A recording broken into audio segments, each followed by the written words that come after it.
What's good, people? What's poppin'? Happy 57th episode, man. Yo, listen, man. Once again, we are back at the Dragon's Den, and we got one dude ain't so special no more because we like regulars on each other's channels. That's my man Carlo over here, aka Tiny Clowns, aka I will slap Pineapple Paul with a pineapple pizza. What's good with you, Carlo? Hey, Lemon, everything's going good, especially since I haven't put mustard on pizza yet. You know what? You will. Yeah. I don't Mustard know. on pizza? Yeah. Yeah. Real New York mustard, not that place in your city that say real New York pizza. Okay. 99-cent pizza. Yeah, we don't do that. Go ahead, Is Carlo. it the poop on? How you been? Yeah, pretty good, man. We just, came back from a pretty high note at Megacon, so excited to be here. I'm excited getting these topics, man. Let's go! As Lemon would say. Then we have somebody who I already thought was on here, man. Does excellent content, man. Oh man, y'all should go check out his website. I was on it today. Yo, Mr. Treadpool, what's good, man? You be doing some great work, baby. How you been? What's going on? Welcome to the Dragon Show. Oh, thank you for having me. No, this is exciting, right? Just happy to be here. We've always talked about being here, and it's just never happened. It's like, I don't know. I thought I got forgotten, but I guess I got overlooked because I guess you guys thought I was here before, but I'm always in chat, so maybe the after effects or something. I don't know, but either way, I'm here. Thanks for the channel support. Yeah, we've been coming off of this hype from Megacon, and holy crap, is my channel blowing up from this. And you know what? For those people that do not know what Megacon is, like I didn't know what it is, give these people an overdraft and tell them what Megacon is. Okay. It's the South's biggest Comic-Con that there is. 140,000 people, I believe, in one day attended the convention. It's the biggest one in the South that everybody wants to go to. They said it rivaled New York's, Toronto's, and possibly LA's. So it's that huge, and it was even bigger this time around than last year when we went. And, I might pull up this year. Next year. I might do that. Definitely really know do. What it was. You know what I'm definitely saying? do. We'll to watch Paul eat some pineapple pizza. Well, yeah, I was gonna say we'll definitely get some pineapple and mustard on some pizza there. But yeah, it's the biggest nerd fest, if you want to call it that way, that you could think of. You got everybody dressing up from superheroes and iconic characters in pop culture. You got artists from comics or writing. You have actors that they from old times and new times. They had Kevin Smith out there. They had a whole bunch. I mean, the whole crew with Kevin Smith, right? The whole pretty much all of Clerks, I believe, was out there. So yeah, they have a whole bunch of people out there. They have people that create stuff, not in comics but just in physical form. So yet again, it's all fandom. It's all this and that. So Carl and I was there with Cerebral Celebrity Pineapple Paul, and we got some interesting people that we talked to repeatedly over the time. So we made some friends there. We made good contacts for future. I mean, people even remembered myself and Carlo from last year, which was really cool. You don't expect that, so it's really cool to see that people remember you and actually help out. And everybody's been friendly. Everybody. So I had one issue with one super Star Wars fan that was like getting back of the line. You'll see that in one of the videos. But I was just scrolling through, and the 501st were there, and they were doing their poses, and I was just scrolling through the crowd like everybody else. And he's hey, buddy. Hold up. Yo, you was press. Yeah. So they got to get behind you. Right. This guy goes, the line's back there, buddy. And I said, hey, dude, I'm just rolling around here, man. I'm not trying to, I backed off because I wasn't trying to get in front of his picture. And he's like, line's back there. And I'm like, I don't care. I'm not trying to get a picture. I'm just rolling through, as you can see. I had my daughter with me, and I was like, nah, whatever. So we just kept on going. That's what's up, man. That's what's you up. know. Y'all But do other than fantastic that, work. everybody was cool. You know what I mean? Mm-hmm. Everybody enjoyed everybody's costumes, no matter how good they were. Some were spectacular, some were eh. But you know what? It was all in the. Nobody gave anybody any grief about their costume being lackluster. You know, because everybody knows the hard work you put into this Oh, stuff. facts. You Facts. know, so and everybody, like I said, you, because we were pressed, some people played with us a little bit, you know, in a good teasing way. I actually had the Catwoman press my press button because she thought it'd be funny, and I was like, "Well, it's down by my belly. I guess I should be like what the Pillsbury Doughboy and whoo." Woo-hoo! Yeah, I turn around and I say, "Well, what if I was French?" It would be like, "Oh ho ho," and she's like, "You better stop that. You better stop that." So you know what I mean? It's you know, and she's with her dude, but whatever. It's everybody's been friendly, and it's just Nice. amazing how YouTube is blown up the content that we've put up there. So, as I said earlier, it's going to be a surprise when I go back to streaming some Halo. But Tampa Comic Con, or was it Tampa Bay Comic Con is coming up in a couple months. So hopefully we will be back out there as 4GQ TV and do some more stuff there. That's what's up. That's what's up, man. And Sorry about being long-winded. no, listen, this is a talk show. They don't want to hear you talk. Maybe they shouldn't be here. Nah, good stuff. Good stuff. Good stuff. Then we got the man, the myth, the legend, and we got one in the chat too. But this is another man, the myth, the legend, aka the driver. My man, Super G, man. What's good with you, bro? Absolutely nothing, but I'm glad to be here. We got some awesome topics, so let's just jump straight into it. You see, now this dude don't talk much, but he says great points when he talk. That's like, you know what? You right, And I bro. gotta get to the point, bro. Yo, All that beating listen, I'm not mad at you. I mean, you know what? I messed up too. I was supposed to give my man a round of applause on his new intro. So, yes, I'm going to give him a round of applause because he's an excellent individual. He's a great gamer. He's a great streamer. He's entertained thousands of people on his streams, and I'm one of them, and I watch consistently him and his brother, Black Tarzan. Follow him on Twitch. That boy a problem too. Now, welcome everybody in the Absolutely. chat. Give yourselves a round of applause for showing up and once again on this Memorial Day weekend. Shout out to all the veterans out there that serve this great country that we live in. And if you're not from this country and you're watching, we still love you. Peace, love, life. And with that being said, let me get into this great Dragonheart Yobi. And before I get there, I had a mishap. My man Yobi bought me something for my birthday.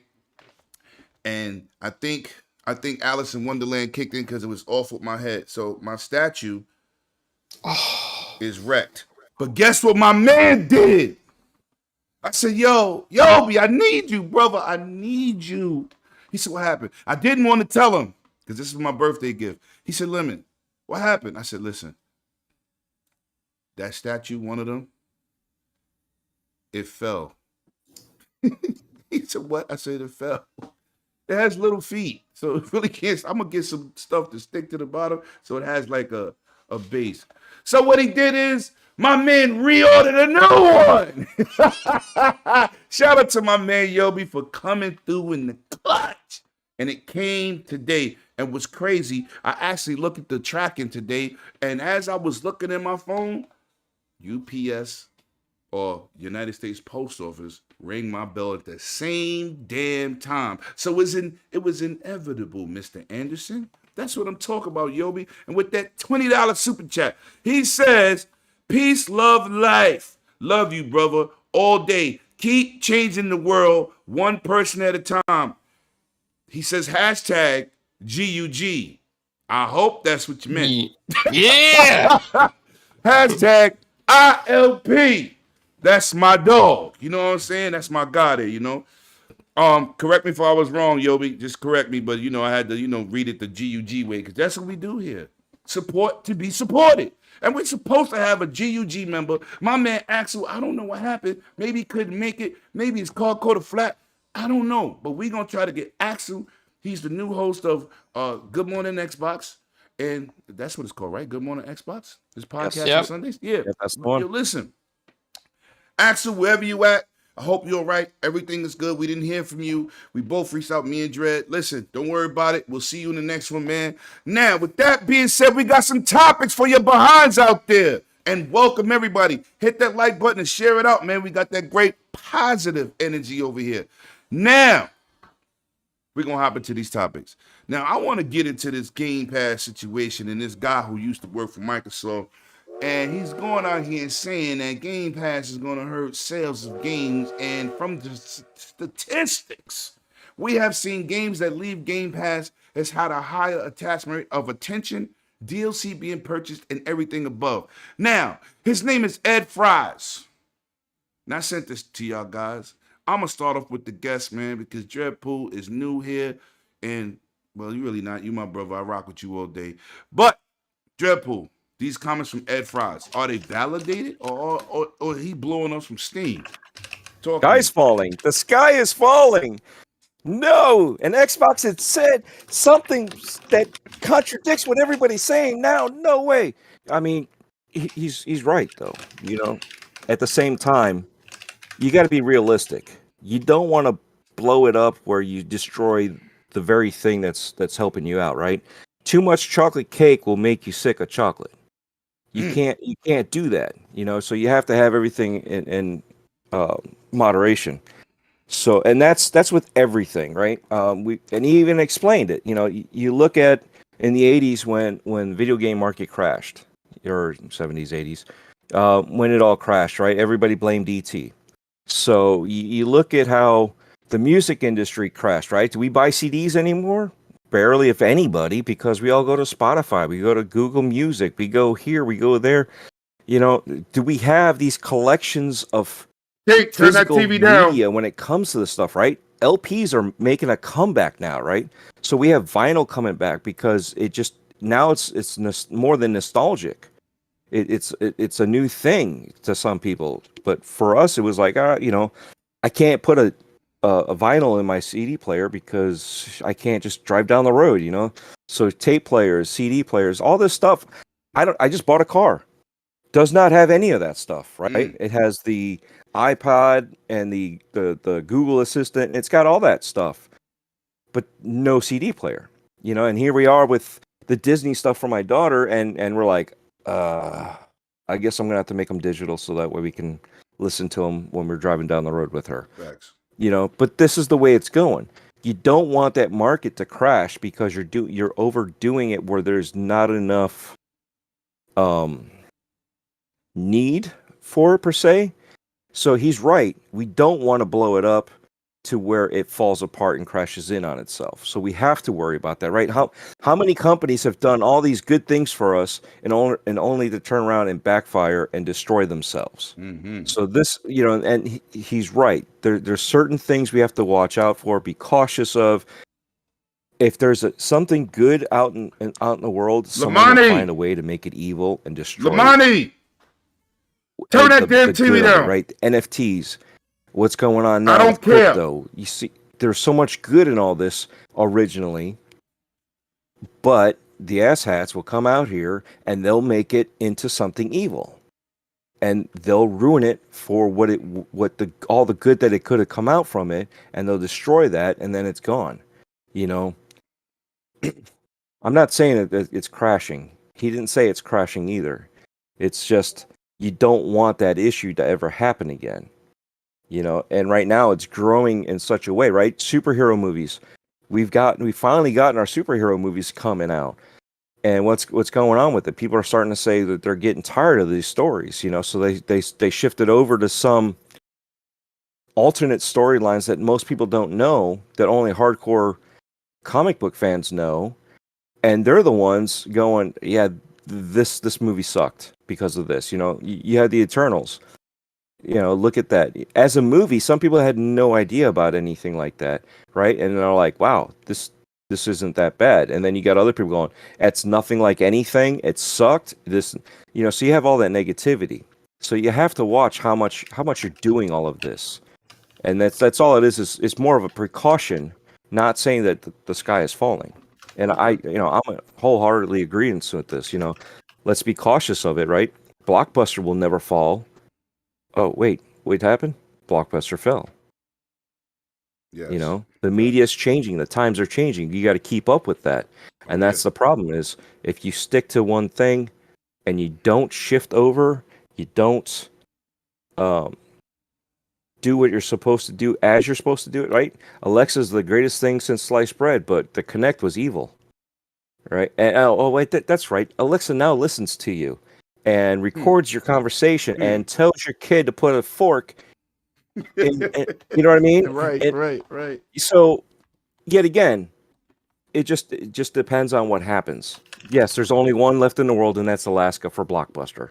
But there's the whole thing is you have to figure out what best works for you, and as an industry, they have to figure out what best is for the customer, for them. And that's the thing, though, right? Everybody forgets it's always all about me. It's all about me, right? But they have to think as a business what's best for the customer, what's best for them as the individual employee that's working for that company, and what's best for the company itself.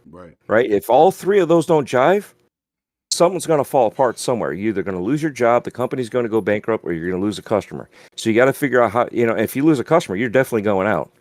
It's just how soon and how fast. So you have to be cautious with what you do and say, because how he said it, and it was like, he explained himself, but people took it way out of proportion. Like he's saying it's gonna fall down. It's the Titanic, and it's getting ready to hit that iceberg, and it's not. He's just saying, be careful, keep your eyes open. You know what? And that brings up a great point. We're gonna get into something else later on that people is doing the same thing with. It's really two topics, but we will get into that later on. Yo, Dread, man, your opinion is always crazy validated, and that was some good information. Yeah, I never looked at it from that standpoint. Yeah, me either. I was just great. like, I kept saying like, damn, why people be taking? Yeah, I thought my man was bugging. Well, you know what? when I was coming up in basketball, I had a camera in my face all the time. And I had a reporter, somebody asked me something, and my coaches, they used to coach us how to speak to the public. And they used to be like, you got to be careful what you say because people twist your words. You may mean the sky's blue, and they'll say, no, he meant blue, black, and yellow. So it's really what people take a perception of how you give information. And then they say, well, I think he meant this. And then people take that, what he meant, what he think I meant, and turn on it. So that's when I read this, I was like, I kind of was like, well, he ain't really just crediting Game Pass. He's just saying what could be, if not paid attention to. So you definitely brought up a great opinion and brought a different perspective. So we're gonna go to you, Super G. Talk to me about this, man. People on the internet just be running crazy and talking.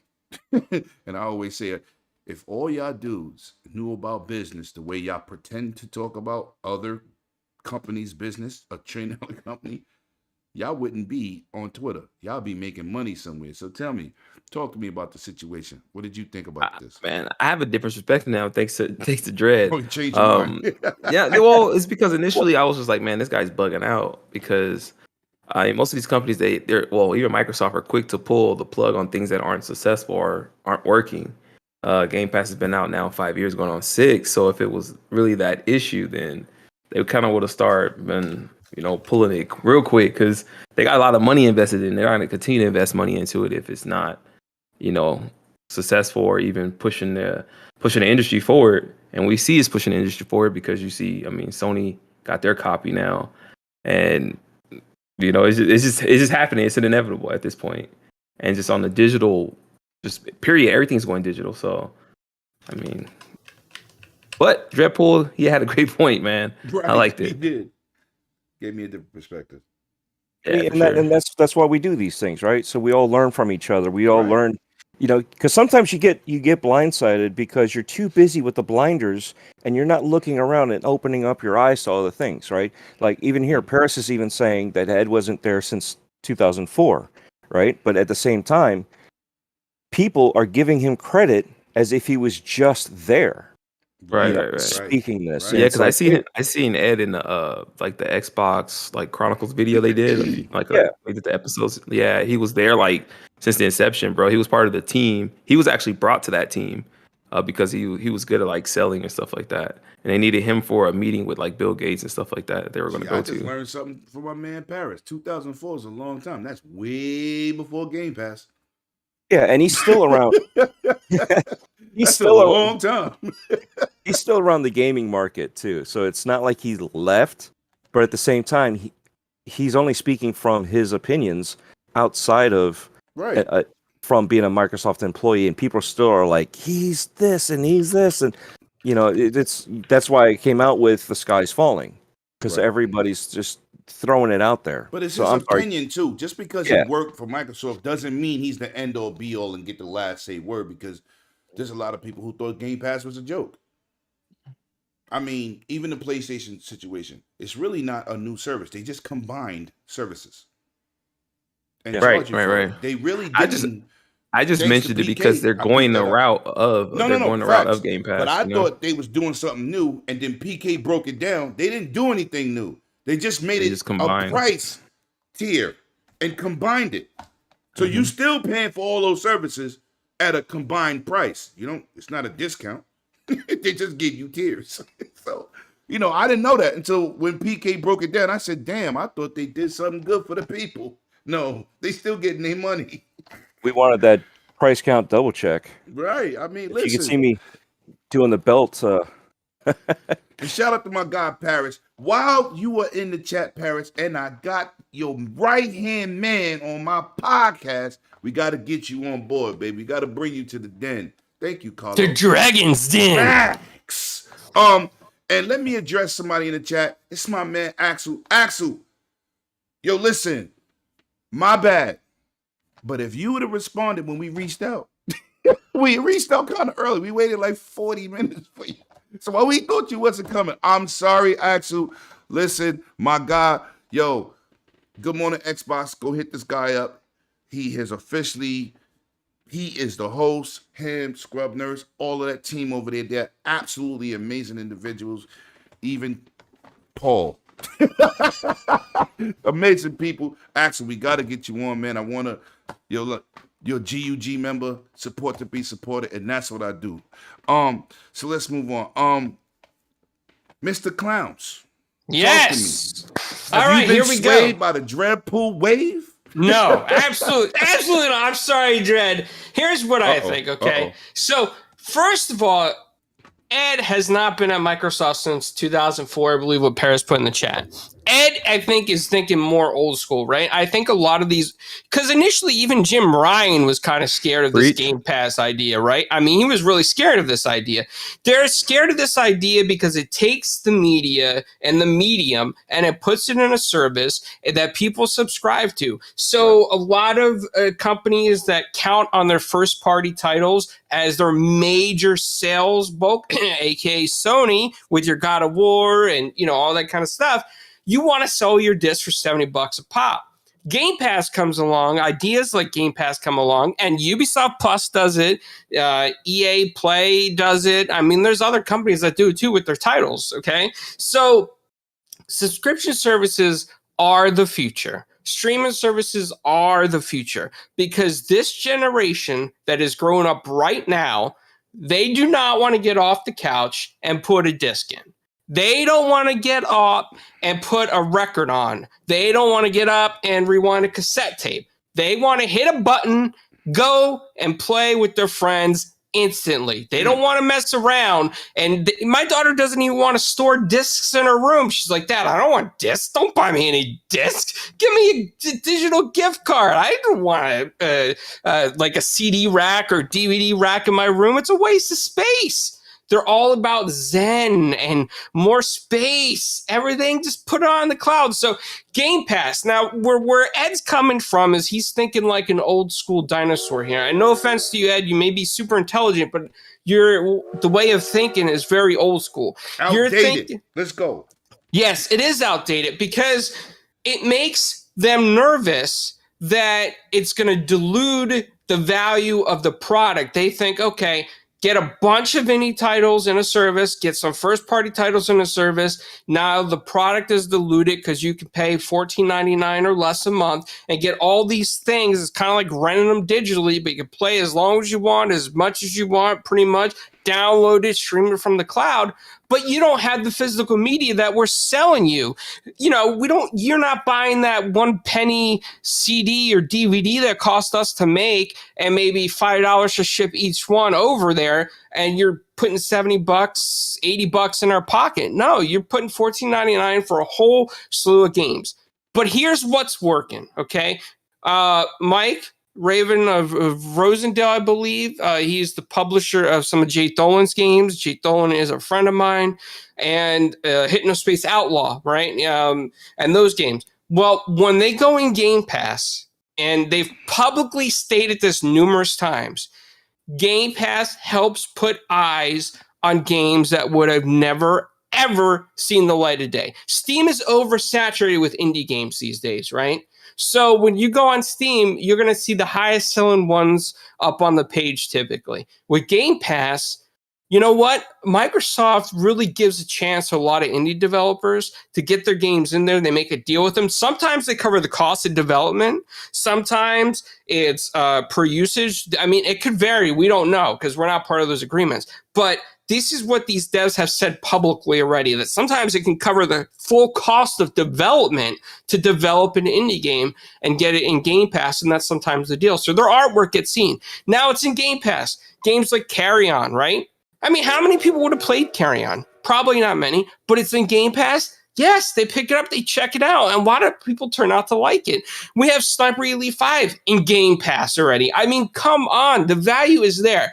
Did Spotify ruin the music industry? Nope. It didn't ruin the It's music. actually bigger. No, Yeah. but that's the thing. It changed, and that's what I think he's trying to say is more of you have to be cautious. He's not saying that it's bad. You have to be cautious Right, he because never said it was bad. Facts. Spotify also was screwing over at the beginning all the artists. That's why artists were pulling their stuff off of Spotify, right? Yeah. Anytime, even now with political issues. Correction. It wasn't Spotify screwing the artist. It was the record label screwing the artist. The record labels always been screwing over the artists. Facts. Yes. They made the deals. They made the deals with Spotify without regards to the artists or their management companies, right? I mean, the record labels did this, and that's the fault of big conglomerate media. But when we look at Game Pass for Spotify, the biggest difference is Microsoft has given a very fair shake to a lot of these indie devs that wouldn't even probably have a game out today if it wasn't for this Game Pass method. And Ubisoft Plus is another one that's out there. They're doing that with their own titles, Ubisoft Plus. We're going to see more and more companies go to subscription services. So all these people that say it's going to dilute or hurt the industry, when you look at Ubisoft Plus, then you're like, well, if it's hurting them, then why are they doing it? Well, it can't be hurting them because people are enjoying the product that they're putting out and paying a subscription fee. This is just the future. This is what it is. You don't have to like it.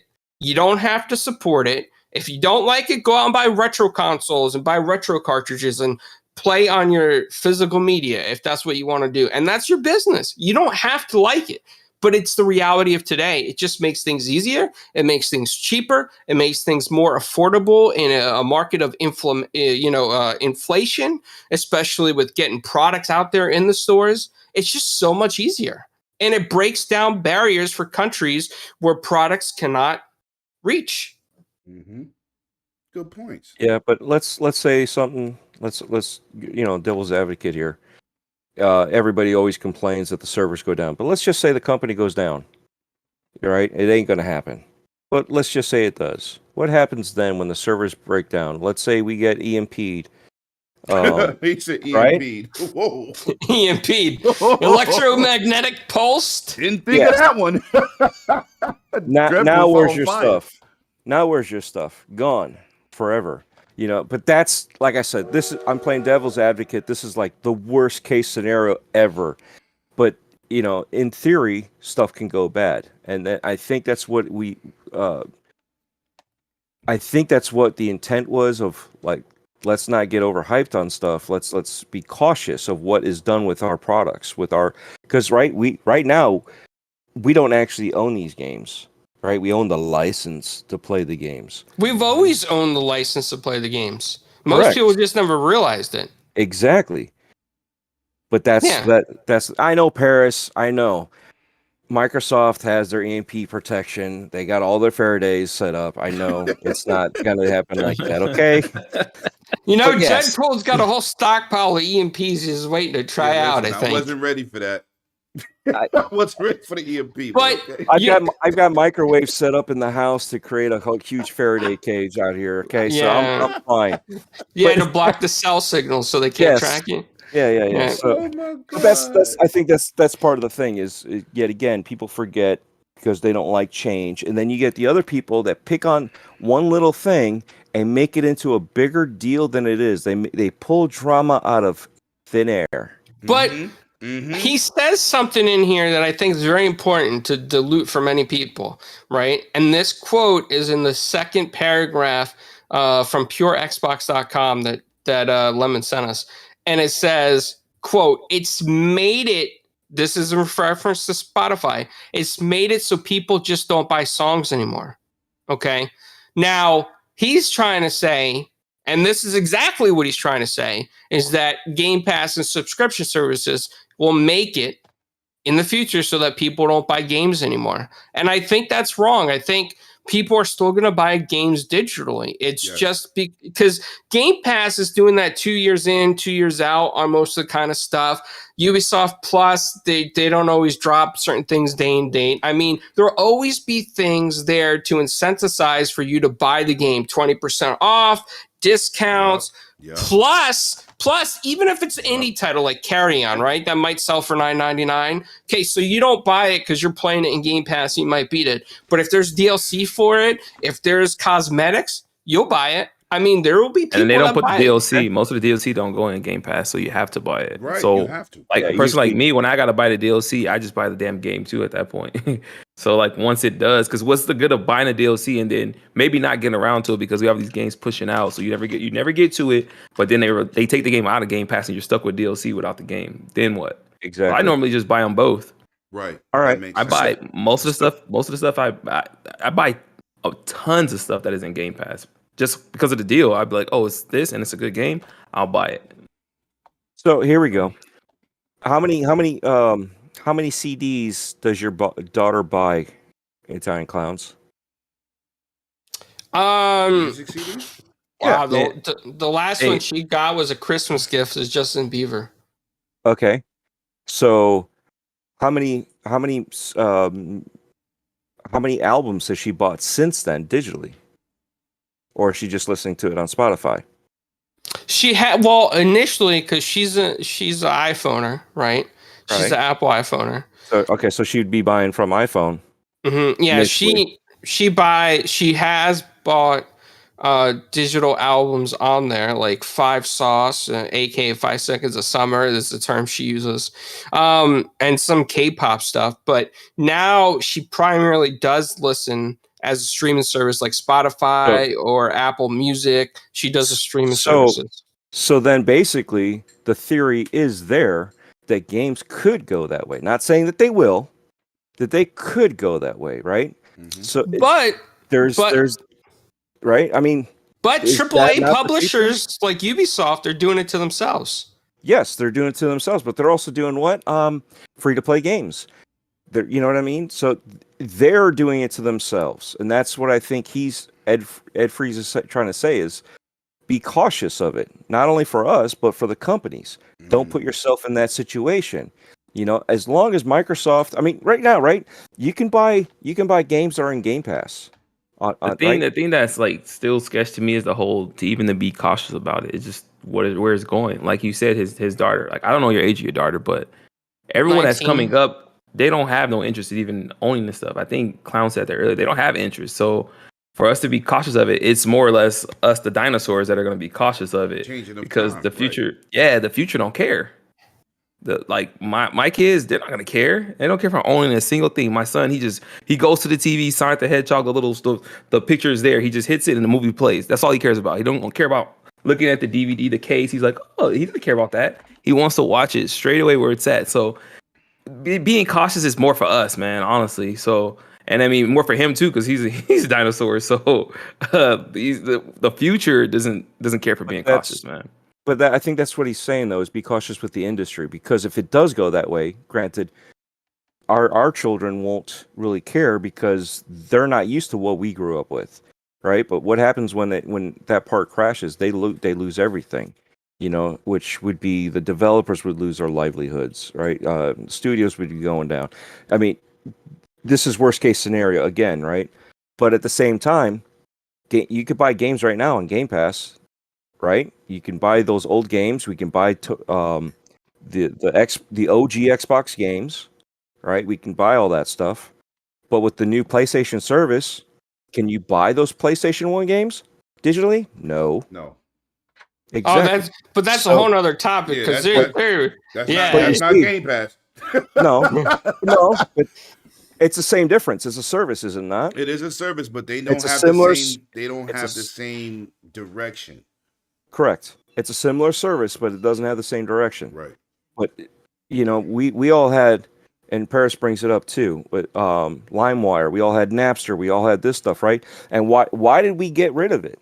We didn't get rid of it. The government got rid of it. But in Asia, they had their own torrents and stuff like that for their movies.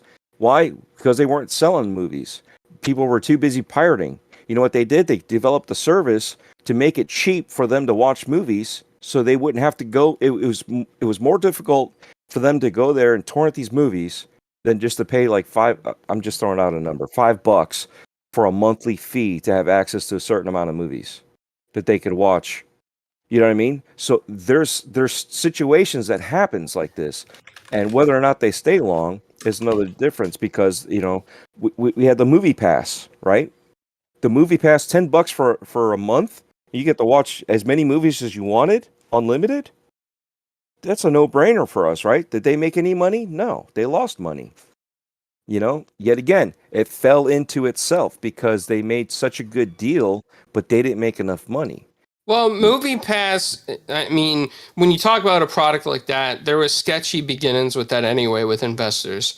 It was set up for a different purpose that is still going through, I believe, investor review and litigation. It's a whole beast of itself. But I do want to touch on what Paris did say, like LimeWire and things like that. I mean, that is another thing, definitely, is that piracy cut into game sales, and digital subscription services stop piracy. I mean, it's the fact. If a game is only digital and it's only on a subscription service and you can't natively download those, then effectively that is DRM in itself. And I've been saying that for years. Why do you think they want to go that way? That way you can only play through the stream. You cannot copy that game. You cannot do anything else with that game. I've been saying that for years, though. This is the direction that they want to go, because we're forcing their hands by saying, I'm going to pirate this game because I don't want to pay this money, right? Not us specifically, but those that are doing that. That's how we were back in those days. This is why we're headed this direction. But if we keep buying games, we keep using services, this stuff will stop. It'll not really stop. It'll slow down the pace of where they're going. But that's the direction they're all going to go. That way they control it. Paris keeps putting other good parts in their hard drive space. I mean, it's all true. Well, the DRM thing, I've been talking about that since 2012, and that's when I actually recommended services like Game Pass to happen to succeed. And I'm also the reason why Sony pulled PS Now off the Vita due to one of my videos. You know what? We're gonna stop right there. Yeah. My man out here capping. Yeah, that's right. We gotta move on to the next topic, man. Because shout out to Dreadpool for dropping them dimes in the chat. All I'm gonna say is, you know what? You all had good points. I ain't got nothing to add but this. I don't care about Netflix, Disney Plus, Hulu, because I buy hard copies of movies. And when your services or your internet go down, I pop in that 4K Blu-ray. Moon Knight. Moon Knight. So look, everybody got their thing. I understand what this guy's talking about, and I understand on the opposite side. But guess what? Nothing stays in Game Pass forever. Some of these games stay in there 3 months, and then they get removed, and then they give you the date they're getting removed. You buy with a discount and keep your DLC. Like my man G said, it's a win-win. And for these smaller companies and 5 people, 5 dev teams, right? 5 people dev teams, and or 2 people, maybe 1 person. You get that bag up front that cover your costs because a lot of people they're putting they sell their car to get this game out here, right? So if you get that up front or you get a deal like Sniper Elite 5, you know they ain't getting no $50,000-$60,000 deal. They're getting some upfront money. It won't be in Game Pass for life, but it brings more games in your space than you would ever play And by I'm gonna play it. volunteering your pocket. I'm gonna play it, and I had no plan on buying or paying it. Right. Playing for it. So I will if be a playing game it now. coming in Game Pass, comes in there for 2 months, you download it, you play it, and then another slew of games come in, you never get a chance to beat that game, and it leaves Game Pass, and you like it, you get that discounted price, what you gonna do? You gonna pick it up. And that's what's been happening. It ain't like Netflix. Because I remember when Netflix came out, people was like, oh, that's a joke. Movie companies are hurting. Now, people are releasing major titles on streaming platforms. You know why? Because they got the bag up front. That's a fact. But when you put your movie in the movie theater, you take a risk at, you know what? We're not going to take this bag from HBO Max. We're going to take a chance to see if people like our movie. And when it doesn't work out, you say to yourself, I should have took that bag up front. So you got to look at it multiple ways. But at the end of the day, the way things are going, ain't none of these streaming services are leaving. They may have a down quarter. We've seen that happen, but they're not leaving. Disney Plus, everybody's like, oh yeah, Disney won in. Disney's over 130 million subscribers. They dropping, we getting series we never would have seen. Shout out to Obi-Wan Kenobi dropped Friday. Awesome. Moon Knight. Whatever, all these Avengers spinoffs. Keeps people interested. You keep putting content, you keep those subscribers. That's guaranteed money. There's over 25 million Xbox Game Pass subscribers. You do the cheapest tier, $10. That's $250 million a month times 12. They're not going nowhere because on a general basis, these game companies are not making that type of money and they're not generating that money over a long course of time. You know what I'm saying? So you got to look at things, both ways. And that's how I look at it. Listen, if Game Pass is hurting the industry, you got to go because the industry and the consumer mean more than just Microsoft making money. But Game Pass is winning. It's winning so much, PlayStation had to revise what they thought was going to go forward in terms of hard copy games and services. And you see they doing a quick spin around. It ain't even been 2 years for PS5. In the beginning of PS5, you heard what they said. And now what they talking about. We got tiers. We're not rivaling Game Pass, but we got something for you. So somebody's winning and somebody's seeing numbers. And Sony is always about the number. So when they get on board, somebody's winning. And they want a piece of the pie. So, you got to just look at things differently. That's my take on that. And now, first of all, I got to shout out my man. Excellent individual. He got the sickest haircut in the industry. And he partners up with my light-skinned brother Steel. Happy birthday to my man Pong Soul. People, wish my man a happy birthday. My man Pong Soul in the chat. Yes, he's an original Pong player. Yes, he's in my age group. And I got to represent my guy. Always bringing great content in the morning. I tell people, go get your breakfast with them. It's living split screen. And then come get your dinner time with us. Let's get it. Happy birthday, my brother. Wish you many more. Shout out to Graphic God in the chat. The ultimate artist in the building. Wow. Let's move on to another one. Now, this is something that nobody's been talking about.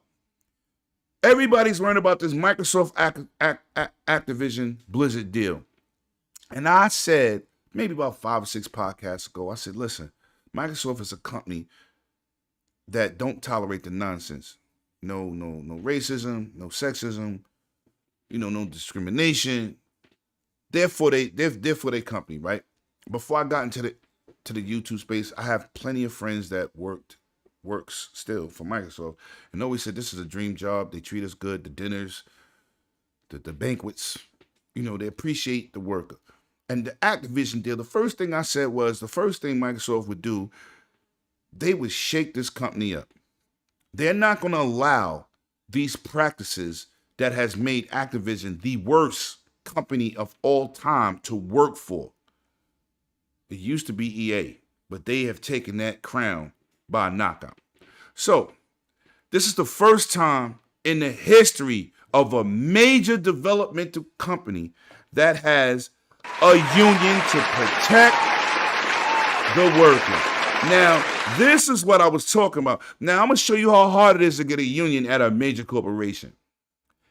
UPS, United States Parcel Service, has Teamsters. Teamsters tried to go, or the employees of FedEx tried to go out there and get Teamsters. And they was terminating people for the thought of you raising up to get rights and protection at your job. This is an accolade that has been overlooked this week. So I put this in the topic because this has to be spoken about. This shows you the direction already before the deal is done where Microsoft is taking this Activision Blizzard deal. Now we're going to go to our guest, a.k.a. Dreadpool, who might drop some more dimes on your behinds. Dreadpool, I know, bars. Yo, listen, listen, talk to me. What did you think about this first time ever from Activision and getting a union for these workers? Dread, you there? All right, yeah, I was muted. Oh, I almost had to hit you with the crickets. Yeah. No. I just didn't want any background noise popping in and ruining your speech. It's an awesome speech. And the question, everybody always, I'm always a two-sided person when it comes to this stuff, right? So I always play devil's advocate, and I always have the caution side and the positivity, right? So unions are great, right? They fight for the people, but yet again, unions can still be bad, where they put the people in the wrong spot so they can fight for supposedly for them, but they're fighting for themselves as a union. They're not fighting for the people anymore. So stuff like that happens. I'm happy that Microsoft is looking at it and saying, you know what? They developed a union, we will support that, and I'm hoping that they will do the same thing, because we all know what happened with Twinkies, right? The union screwed us out of Twinkies for a while. I used to work there. So, I mean, it's just, it sucks that sometimes common sense doesn't work. Yeah, it just doesn't work for them. You spilled something, you got to wait for that mop guy to come over here to pick up the thing versus you reaching a paper towel and just, dropping down and picking it up.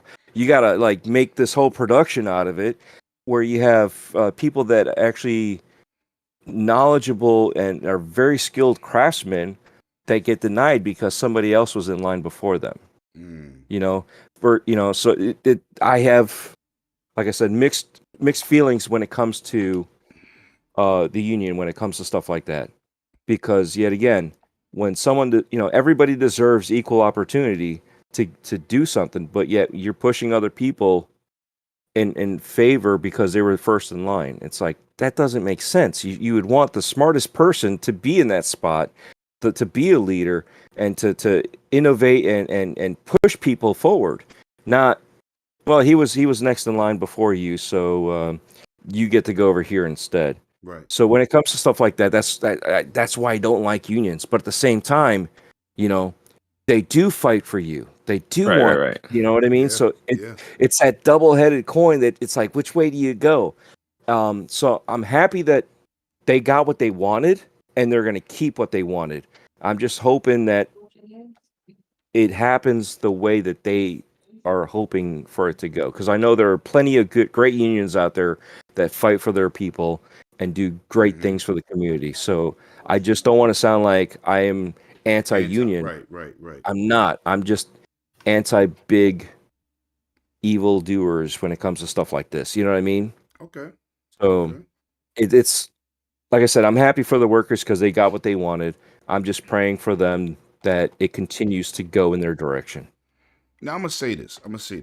I work for New York City Transit, right? We make a ton of money, right? At my position, right? I drive the bus. And our union is very strong. And you need it because the city be bugging sometime on us, right? But I'm gonna say this to play devil's advocate like yourself. One time, one of the bus drivers got off the bus and spit on a lady with her 2 kids with her. Well, really 3. One in a stroller, two on each one of her hands, right? And I was pissed off. They wanted me to run for one of the union reps. I wouldn't do it because when you do that, people gonna love you and hate you because they don't understand what you got to do. So I turned it down. But let me say this for the record: in that situation, right? First thing I'm telling my union, you better not protect that dude because he did something that's on video. You spit on a woman. You're supposed to hold yourself as a professional every day. And I know my union's job is to protect this man's job. Right. So Protect the employee. he is the minority. This happened like 2 years ago. And I even cursed this dude out and I wanted to take him outside and beat flames out of him because you don't do things like that. But I know that my union has a responsibility to protect this idiot. That's where sometime a union, you like, wait a minute, I would never do that, but I know they have to try to save this guy's job. Sometimes unions can go against you, but then you got to blame the individual too. You know what I'm saying? Like, that was bad. it made all the bus drivers in New York City look like bad people. But you know, I get what your point is mad valid, man. It's mad valid. So, my man Super G, talk to me. History is being made once again, and Microsoft is not gonna get no credit. Like they didn't get for voice chat, RJ45 and consoles. I can go on. Game Pass. I feel the streaming exact same way services. you guys both feel about the unions. Right. I'm not too crazy about them, but I do know there's some good to be had there. So, and when it's a bad situation, sometimes a union needs to come in and help, put some structure to things or just help the employees. So I get that, but I've seen terrible stuff come from the union, like you just said with the example you use, with the guy spitting on them. So it's one of those things where it's just like it's good and it's bad, man, and I hate it. And I've seen just a bad thing. I've seen a location. I'm not gonna name the store or anything like that, but they have unions in some stores. But I've seen where the company closed down the store because the employees voted on getting a union in there, and they literally closed the store down, and everybody there lost their job.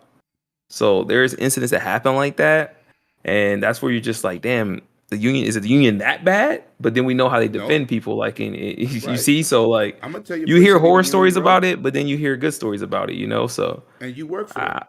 You used to work for them. yeah, GameStop needs a union.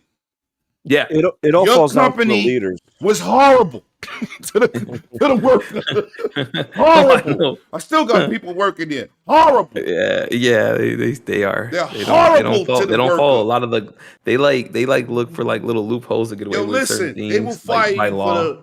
Yo, listen, they want you to get numbers, and you do something to get numbers. Now you fabricating numbers. You fired. Yeah, it's GameStop rough. is like Activision. Facts. Been shopping there over 20 years. They are horrible. But go ahead, Drip. I'm sorry. They are. Yeah, bad. no, it's all right. I was just saying, it all comes down to the leaders. When you have leaders there that actually care about their people, You won't need a union.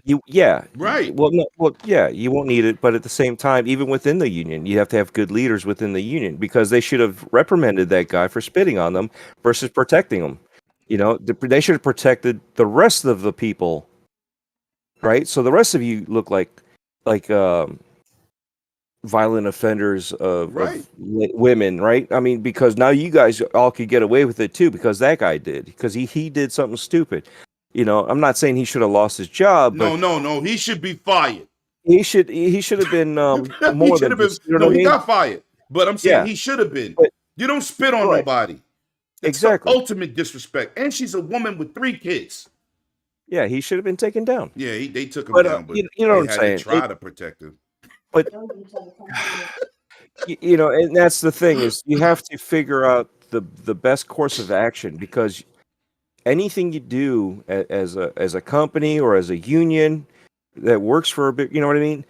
Anything you guys do, even here, right? As a group of individuals that we are, you guys are part of GUG. Anything you guys do here could affect Everybody. GUG as a whole, Right. right? Even though the other guys, the retro guys, have nothing to do with you here, other than being part of the group. You know, if they do something or you do something, it affects both of you guys Yeah. because it It's a affects everybody as a responsibility. whole. And that's the thing. People are getting away with not owning up to their own responsibilities. It's always a victim mentality, and as opposed to just saying, you know what, I was wrong, even though you both bumped into each other, you both weren't paying attention, and someone just saying, you know what, I was wrong. No, you're gonna man up and chest up against it. What the fuck? You know, why are you here? Why, you know, you hit me? What, you know, not even saying, oh, my apologies, I wasn't paying attention. You know, that would have calmed everything down. But yet again, here we are picking stuff up, and they want to sit there and pick stuff out and make it a bigger deal. Like, this is a good deal if this is what is going to happen for them. Facts. You know, as long as they have good leaders, they're protecting them the right way, Right. versus protecting, I don't know, somebody doing the a stroking motion to the a poster for of a laughing. female, I'm sorry right? for A poster of a laughing. female that's off to the side, and they're like, Yeah, haha, yeah. I would do this. Yeah. And it's like, and everybody just sits there and protects it and says nothing about it, you know? But why is that?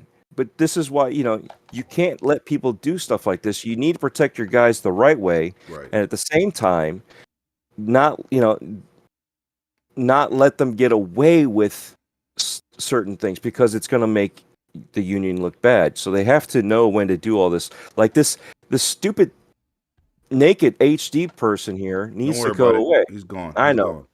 I know, He's but gone. He's done. why does YouTube still allow this stuff still to happen, still to pop up? You know, I've already put it out there. Where's our union against stuff like this? Right? Facts. I don't care if they're here and around and they want to do this stuff on their own channels. That's fine, but this isn't the channel to do this stuff. Where's our union? Where's our protectors Yeah. from YouTube? Yet again, this is leadership. YouTube's leadership is not there.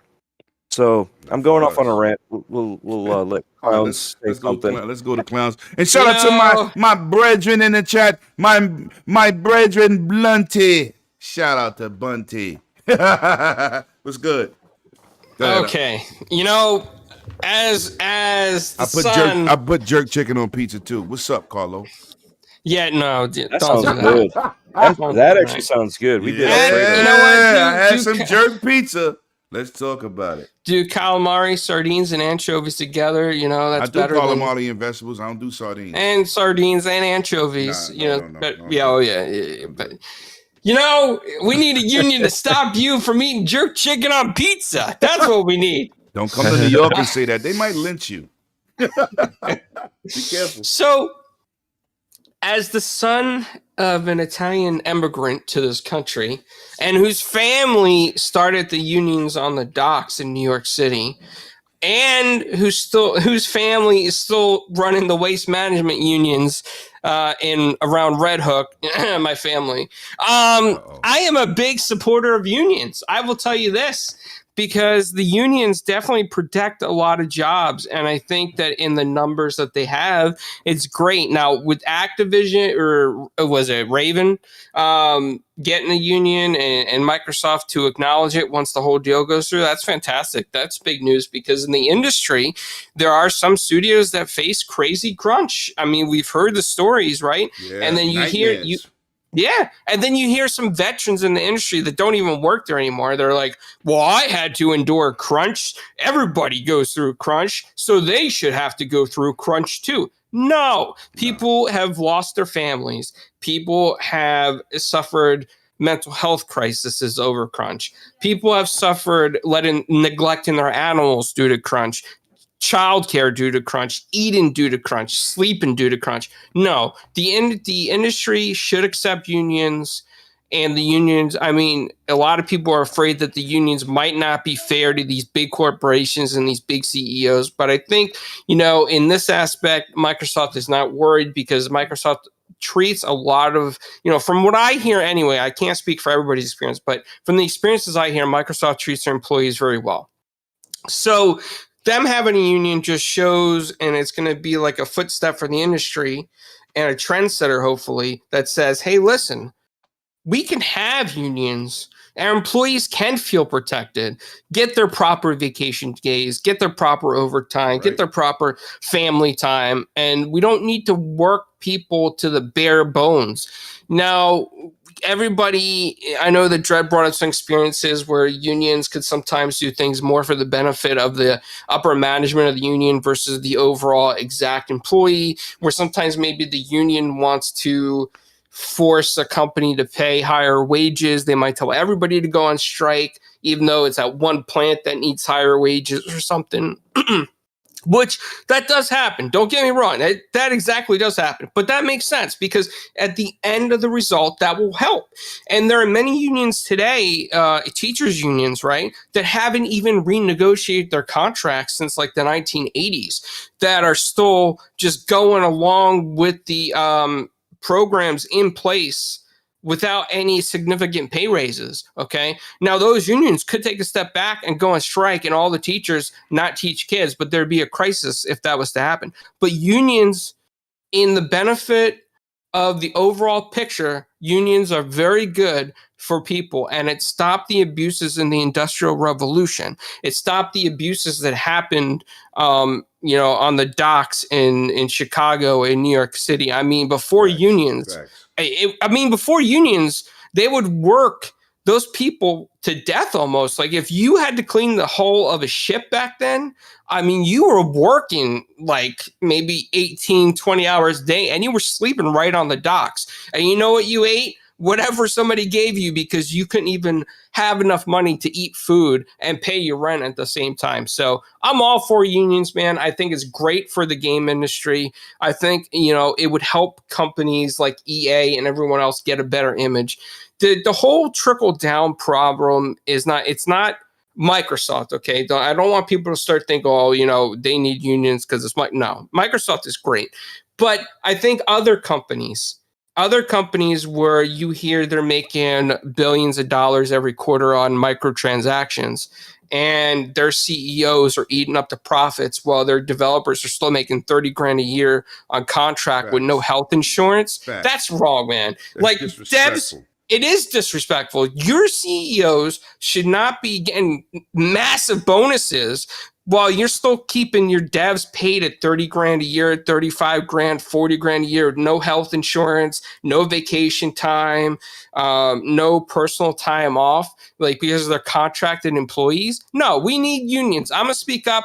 I'm all for unions. I think people the media and a lot of powerful people in this country twist unions around and say all the bad things that maybe one or two unions have done. But in the overall picture, if you take 1,000 unions, I bet you only 2 of them have been so corrupted and so bad that it destroyed companies. I mean, overall, unions protect jobs, save lives, they protect the employee, and they keep the companies going. Because if an employee, like, for example, Lemon, you are in a union at your job, right? A lot of drivers, they work many hours, some of them, right? And imagine if there was no union, how they could work you guys with no overtime, put you on salary. Right. You'd be exhausted, man. You really would be exhausted at the end of the day. And only that, but if you were only making $50,000 or $60,000, which an average I think is for your position, you would not survive in your city because that's not no. Yeah. No, I think it. My first year on the job, I made $89,000. But you were union. But but your job has a union. You make for 50, you work half a year. Yeah, but see, that's what I mean. You have better pay rates in large cities because of unions. If there was no union, they don't have to negotiate contracts and pay you guys that amount, right? Go to the window and they say something crazy, be like, yo, that's not in the contract, I'm out. Yeah. And they can't do nothing. I ain't doing that. Yeah. So Yeah, I vote union. I will always vote union. That's just how I am.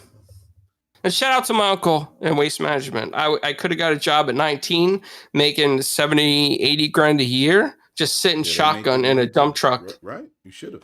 In 1996, Got to yeah, I was get that offering the job. bag.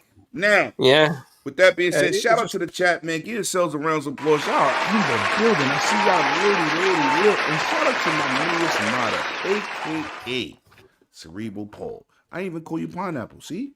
I love you, my brother. I love Celebrity Cerebral pineapple. Now, I want to talk about something that I tried to tell people, man. I try to tell people, Lemon, you hate PlayStation. I don't hate no console. Let's just get this out in the open. I'm a tech dude. So if I tell you the tech situation, don't be mad at me. Be mad at your company who's not investing the money properly to bring these games to fruition to give you a better experience.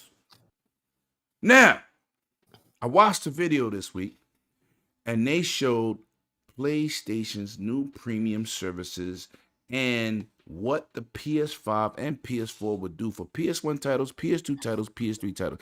Now, this is what pissed me off.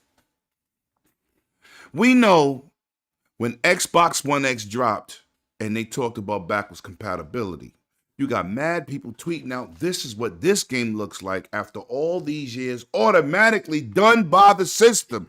High res, better frame rates, all the bells and whistles, and now with Xbox Series X and S, auto HDR, right? And other frame rate boosts. Now we get this premium service from PlayStation. And this is the problem.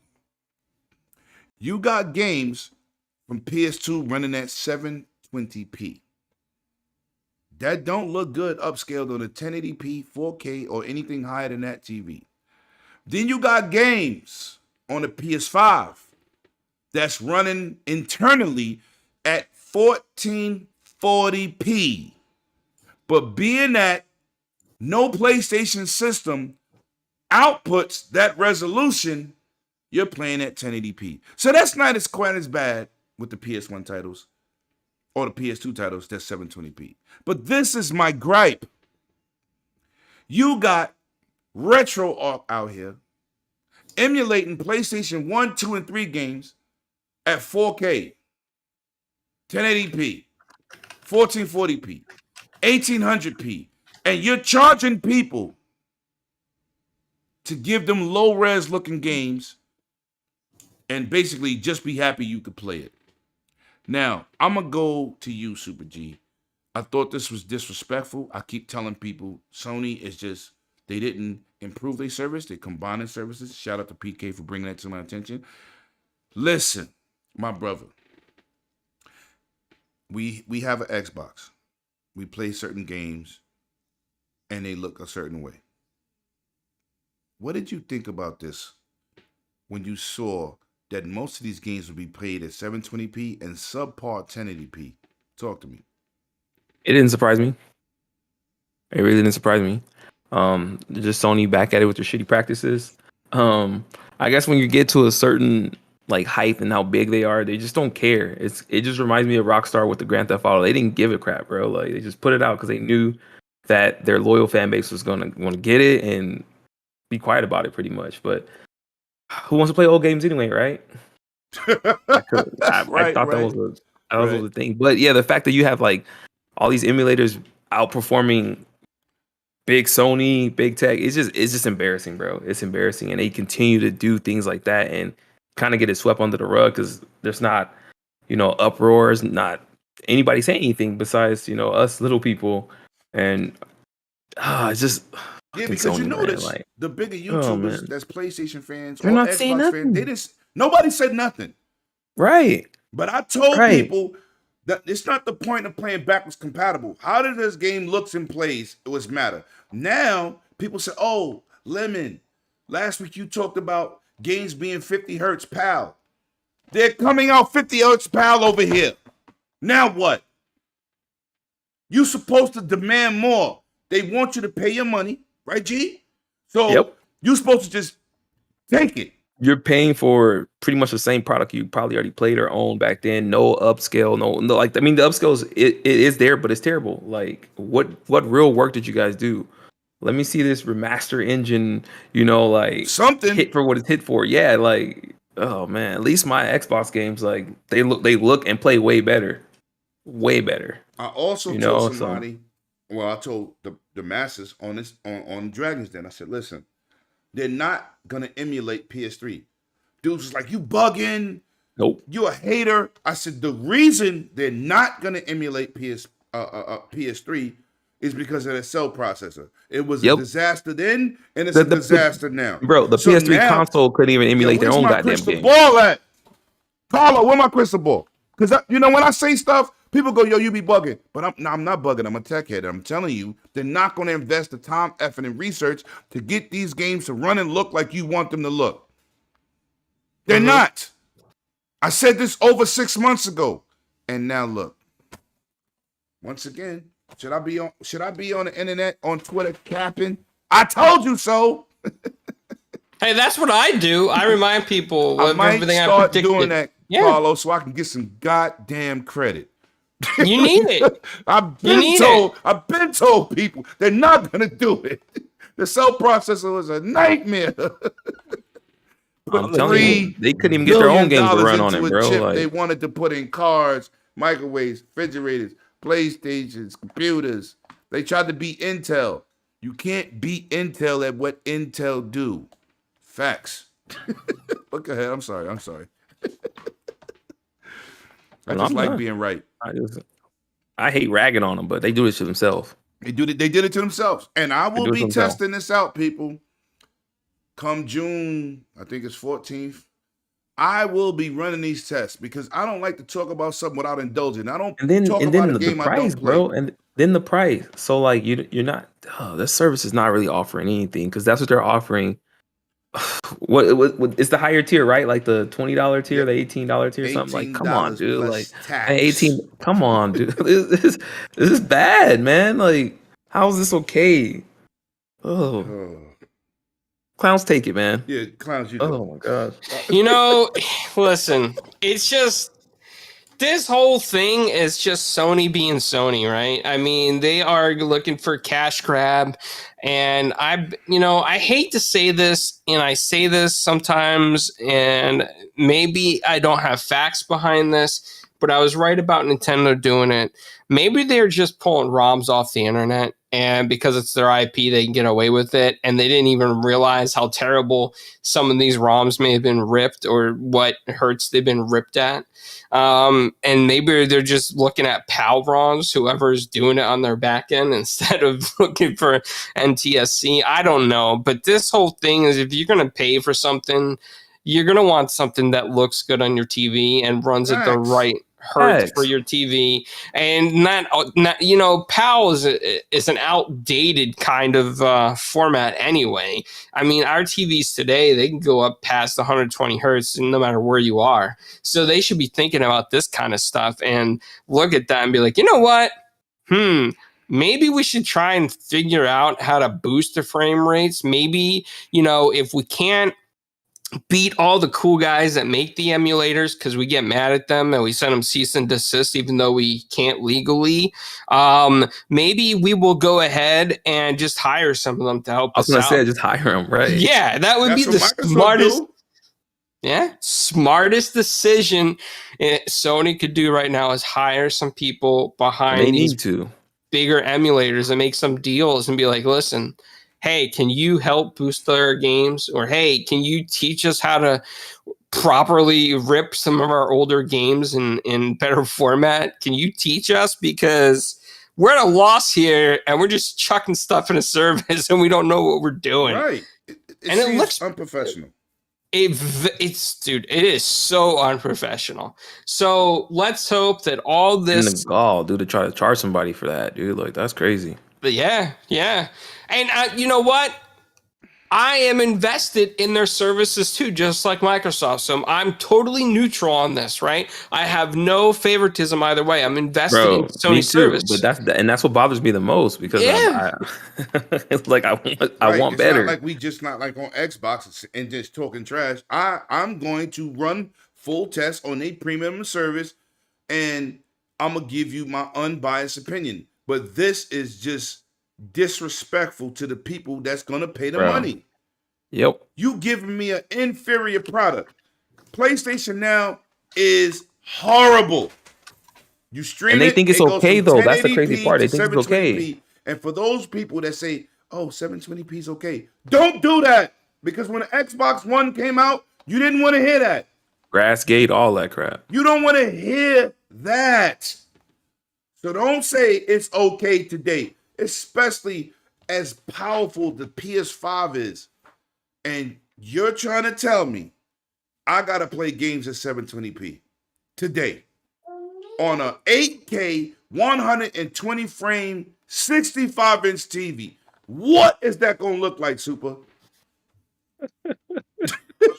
It's going to look like you playing video games, somebody just do a bucket of water and just blur out the whole screen of your TV.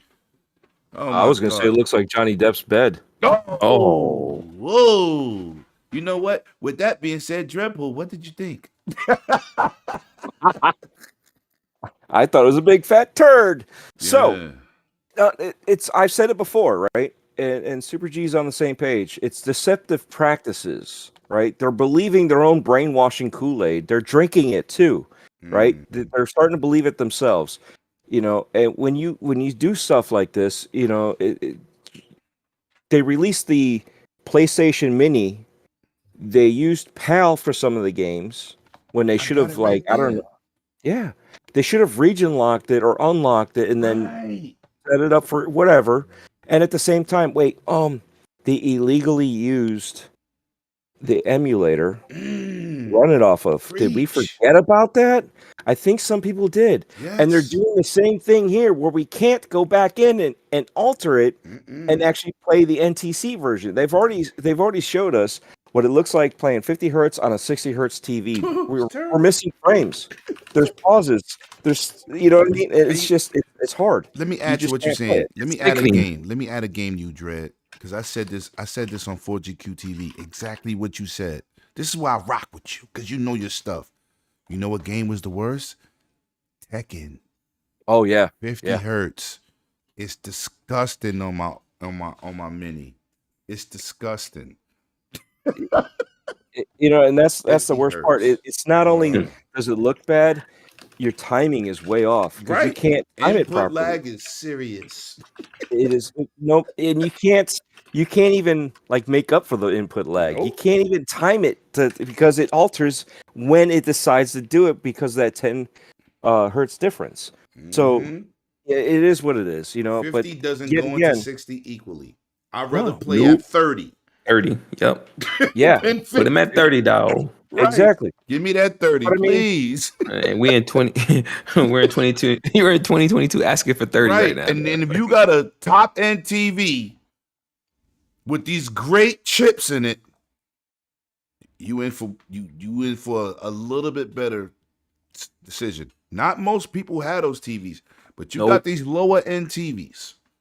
You mean the TLCs? No. It's a lot of TCL? lower. You can get Samsung lower end TVs, the 5 series, the TCLs, the Hisense. I got it. Can I say it? Go Can ahead. I say it? Go ahead. All right. TCL is LCT backwards. Lemon co-signs this, man. He co-signs TCL.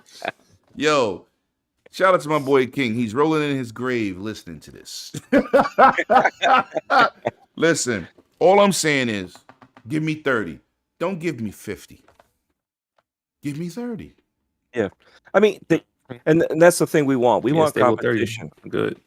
We want them to one up each other and give us good quality content, right? So not just in the fact of a certain game, right? We want content as in the hertz. We want, if you can't give me 60, bring it down to 30 where it's easier and our TVs won't chop it up, Right. and there won't be any issues. Give us games that will upscale properly, right? So because we can't rely on the TVs to upscale, right? Even though they will, but they can only upscale so much. I mean, Every how many TV don't times? upscale at the same quality. That's I why was you about to got say that. lower end and higher end. This is what I tell people. Some of them And people lower end forget, TVs can't play 4K Blu-rays or Blu-rays at 24 frames because they don't have that option. right? And here's the other part, right? People forget some of those old games were 240, right? So you're looking at 240, you're looking at 440. How many devices do we have? Like Bro, to the blow up a 240 game is gonna be crazy, man. right. You know what I mean? Oh. And they can't even, some of these TVs can't even read a 480. Right. So if they can't do that, and you're trying to blow up those older games, it makes no sense. I mean, yeah, we know back in the day we had smaller TVs. And we had CRTs. Yeah, they were they were Didn't matter. CRT. Yeah, so there was no input lag. You know what I mean? Right. So you had all this stuff back in the day. Now you're going to do this, and you're going to stream it where you can't even buy it. I mean, can we download it now? Yep. Right? You can download PS1 and PS2. Right. But it don't matter. If it's in 50 hertz, it don't matter if it's downloaded or not. Exactly, because you can't alter it. Right. So yet again, you're still at a catch-22 when it comes to Oh this. my God. And then PS3. That's Here's here's the best part of PS3, right? They remade a lot of those games for the PS4. They did? Release those versions and screw off with the PS3 versions of that same game, right? And then you don't have to worry about it. Give me the best version, the latest, greatest, updated version, remake, whatever, the fifth iteration of that game that you released for sale. So just release that. Don't even give me the PS3 version. Don't even give me the PS2 version if you already remastered it for the PS3, and then re-release the remaster of the remaster and the remix and whatever else comes next on the on the PS4. Yeah, the Yeah, they be reading around here, bro. It's all facts. But you see what I'm saying? That man ain't told one lie. Just bring it out and give us the best possible versions of each one. Get rid of the PAL. Give us the NTC. Give us what we actually want. Be competitive. But yet again, they're drinking their own Kool-Aid and they're thinking we'll just give them crap and they'll sleep in it. Yeah. Yep. Yeah. Yep. That's why I'm going to run my test. And come to One Way Dragons TV, I'm going to make sure I'm going to tell you the truth. I ain't going to, I'm going to just tell you what it is. But I have the worst TV to try it on. I have an 8K 120 hertz TV. I'm going to get the worst experience possible. That's worst or the best. Woo! That's going to be dangerous. If you could play a 240 game, that'll be funny. Oh my God. Well, listen, man. Go ahead. I'm sorry. Go ahead, Joe. I was going to say, like, imagine a 240 interlaced, not even. No. Please don't do that, because my cable company gives us 1080i, 1080i equals interlaced. And I went to YouTube TV, would actually broadcast at 1080p.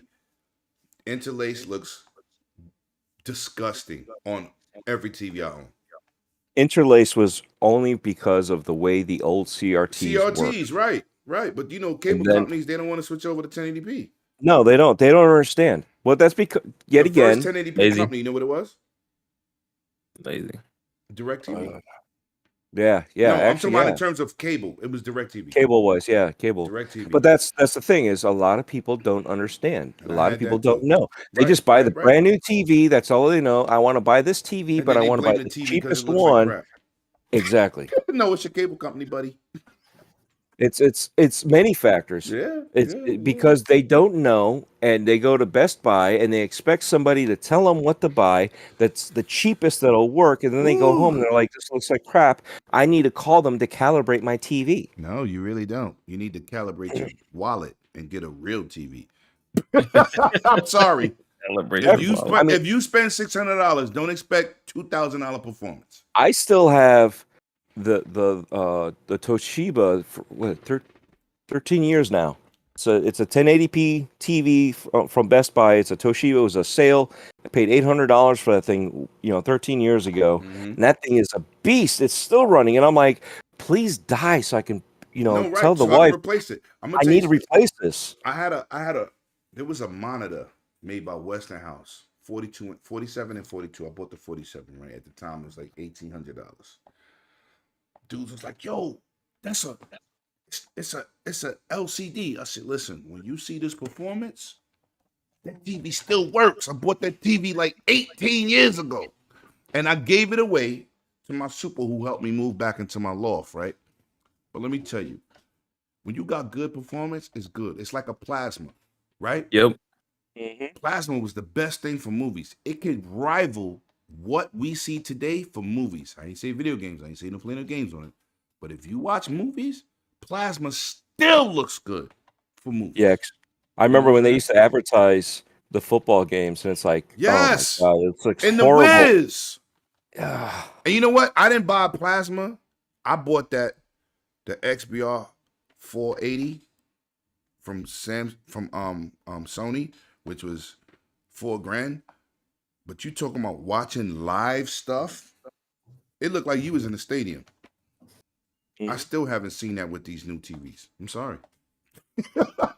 That TV's the best TV I had in my life. But anyway, gotta move on. We got like 4 more topics. And shout out to the chat, man. And let me shout out to my people from TXR, dropping them lemons in the chat. I see you, Invader. It's my guy over there. Another GUG member. Support to be supported. This is what we do over here, you heard? Now, this is what kills me, man. Yo, listen. This is real simple. We're a year and some change. We're not even at the 2-year mark for these consoles. We haven't even seen anything to push these consoles, right? Starfield might have been one of the first games. We have to wait till next year. Ratchet and Clank showed what the hard drives could do in terms of speed, loading levels, right? But we haven't seen a graphical feast yet. Yes, we got aspirations for Hellblade 2, graphically. But TCL comes out here with some buzzwords in the advertisement that people have read and assumed that we're getting a mid-generation refresh.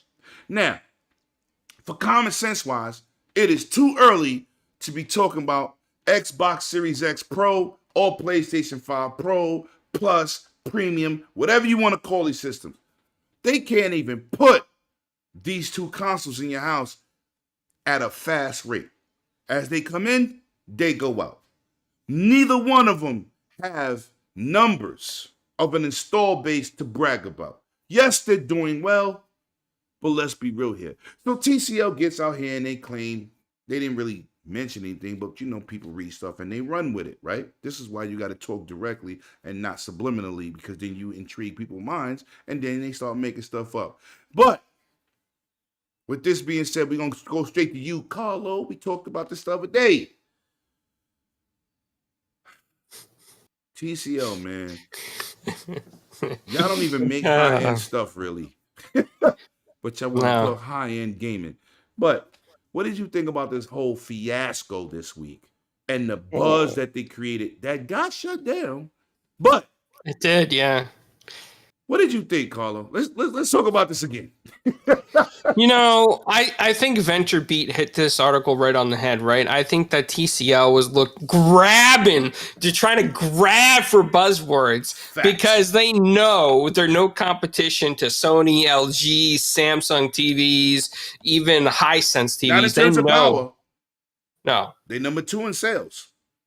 That's because you go to Walmart, you can get them for like $100. There you go. That's my man. You get your PS5, you want to go 4K, you buy that cheap TCL and you realize it's 1080p, baby. You realize that's what happens. And King co-signs that too. Yes. And Lemon co-signs this. No, but seriously, they're just grabbing, right? They're just reaching for whatever they can because they need to keep selling. And they knew that this would create buzz for their next set of TVs coming out and be like, hey, it's possible there could be a mid-gen refresh. If there is another mid-gen refresh, you want to get that mid-gen with the TCL right at Walmart. Yeah, go right into your Walmart or and get it there because Walmart loves us. because we're the cheapest TV they can put on the pallets right in front of you, in front of the electronics section. Facts. And sometimes we come with Roku as well. It's so cool. So buy our TVs with the mid-gen refresh. Maybe not even the mid-gen, just even the OG ones too. You know, that's they're just trying to keep themselves in the game and selling TVs, because I think that a lot of gamers and TV enthusiasts now have kind of broken the mold that you really don't want to get a TCL with your next gen console or current gen console. You kind of want to get something a little bit better if you really want the quality of 4K. You know, TCL's just not going to give you a smooth 4K. No. It's Yeah. not. Go for a Vizio. I wouldn't do that either. Nope. They doing I mean, fake but if doing HDMI 2.0 with so-called 2.1 features. There's no such thing. Move on. I mean, if you had to pick between the two, If I had to pick between the two, I'm going Hisense. I'm gonna bring in the gray area. If I pick between the two, U8G. if I pick between the two, I'm going back to my Toshiba. Yo, facts. Going back to that wooden analog TV so I can get some 60 hertz games. Analog. You know what? We're gonna move on because clowns is messy. Pineapple clowns. Whoa. Oh, you know what? I can't call you pineapple clowns, but I can say, like my man Paul said earlier in the chat, you don't know how to eat pizza and you're Italian. Facts. No, and the best pizza eater there is. But you know what? Let's go to Dread. Dread, talk to me. Are you an enthusiast or you're a regular purchaser? You just looking for quality. You looking for no ghosting behind your characters in a fast motion movie and video games. Tell me the type of TV purchaser you are. It's a mix on what I can afford at the time, right? And Which I want always the case. best. It's always about money. Right. So when that's figured out, it's what's the best I can get for the money that I have. Bang for buck. So exactly. So I want to get as much as, I mean, hell, I still talking about a Toshiba that won't freaking die. But that's the thing, you know, you want something. Yeah. You want something that will last, right? So you want something like this. So for them doing what they did, you know, they're just trying to get numbers, right? They're using what is basically, ever since Xbox came out, it's been 4 years, and then another 4 years, and then, oh wait, now that we have a new console, we got a new refresh. So that's what we're calling it. And it's been since like that, like every 4 years for Xbox. So, you know, now that everybody's doing this refresh except for Nintendo, because they always do their own thing, it's like logically it would seem like 2023/2024 would be the time that our next refresh could be. Well, here's the funny thing. We could see a refresh. We just won't see a refresh that means anything like they're thinking, right? What happened when we went from the OG Xbox to the One S, right? It's 5% faster. They could not make the same components anymore because they didn't exist. Right. So they had to use something similar and then to dumb it down. And they can only bring it down to 5% faster. Same thing here, right? This could be the same scenario. They could. They were even talking about. AMD was talking about releasing chips with kind of like an FPGA inside the chip. So instead of having an FPGA to emulate your games, this chip would emulate the consoles. So you could say, hey, on my Xbox, this part of the chip emulates the OG Xbox. This part of the chip emulates a 360. And the same thing for the PlayStation. It would emulate PlayStation 1, 2, hopefully 3, and then 4 would just be like what it is now. But it would emulate those and then say, hey, this is what we are. Because there, at one point in time, Sony did have a patent out there, you know, patent pending, right? That you insert the disc, it reads the disc, the system says, oh, you're a PlayStation game? I am a PlayStation console. Oh, you're a PlayStation 2 game? I am a PlayStation 2 console, and then play. So these chips, in theory, could do that, and it would all be on the SoC. Right. So, yet again, this is future. This isn't refresh stuff. You know, the refresh stuff could be, 5 nanometers, right? Next year, we're going to go to PCIe 5 NVMEs, right? So it just depends on where the technology is at that time, on where they're going to go and what would be considered a refresh. I mean, putting a Wi-Fi into your console does not constitute a better refresh. No. I mean, it's the same thing, but it was an added thing, and they called it a refresh. It could be the same thing, but we already have so much in these consoles, right? And we've yet to even actually peak. They haven't even any touched of it. Right. Nothing. They haven't even utilized half the tools. The tools are still being in process. We only still got one working on Unreal tools. 5 game, and they didn't use Unreal 5 yet. They just translated it to, and I'm going to tell you what it is. They just translated the game over to Unreal 5 to see how it would perform with no additives. They didn't add graphics. Yeah. They just wanted to transfer it, and that is Fortnite. They Fortnite did it is easy. running on Unreal 5 right now. They didn't do no graphic enhancements. They didn't do nothing. They just wanted to take the current code to see how it transferred in. They gave a 13 gig patch, and people didn't even know that. Shout out to your boy Lemon for being that dude and giving y'all that info. Thanks. Yeah, and that's the thing. We're not, we're not even using next gen software. Right. I mean, we're still dealing with the crossover. And what happened with the 360? We maxed out the 360. The 360 had games at the very end. But 10 years. 10 years. Right. That's rare. A console's life cycle is 5. That was rare. Well, you look at PS2, 13, 14 years. Yeah, but they went after because Japan said we're going to continue to make games because we don't want to move into the next gen. Well, they had to go after who was that soccer? I think it was a soccer game. They told them maybe FIFA. PES or FIFA? No, it's probably PS. Yeah, PES. Yeah, this fucking guy. But they told them stop making games for PS2. It's done. Yeah, but Japan wouldn't. They wouldn't. But that's different. They did for PS3 one more year. was out, and it was like they went 3-4 years after. Facts. But that just shows you yet again where they're at. Yeah. You know what I mean? And they were able to push these consoles and squeeze every little fine detail of power anywhere they and any crevice they could find. They find something to stick in there and get that power out of there. Facts. Right? So we're not even there yet.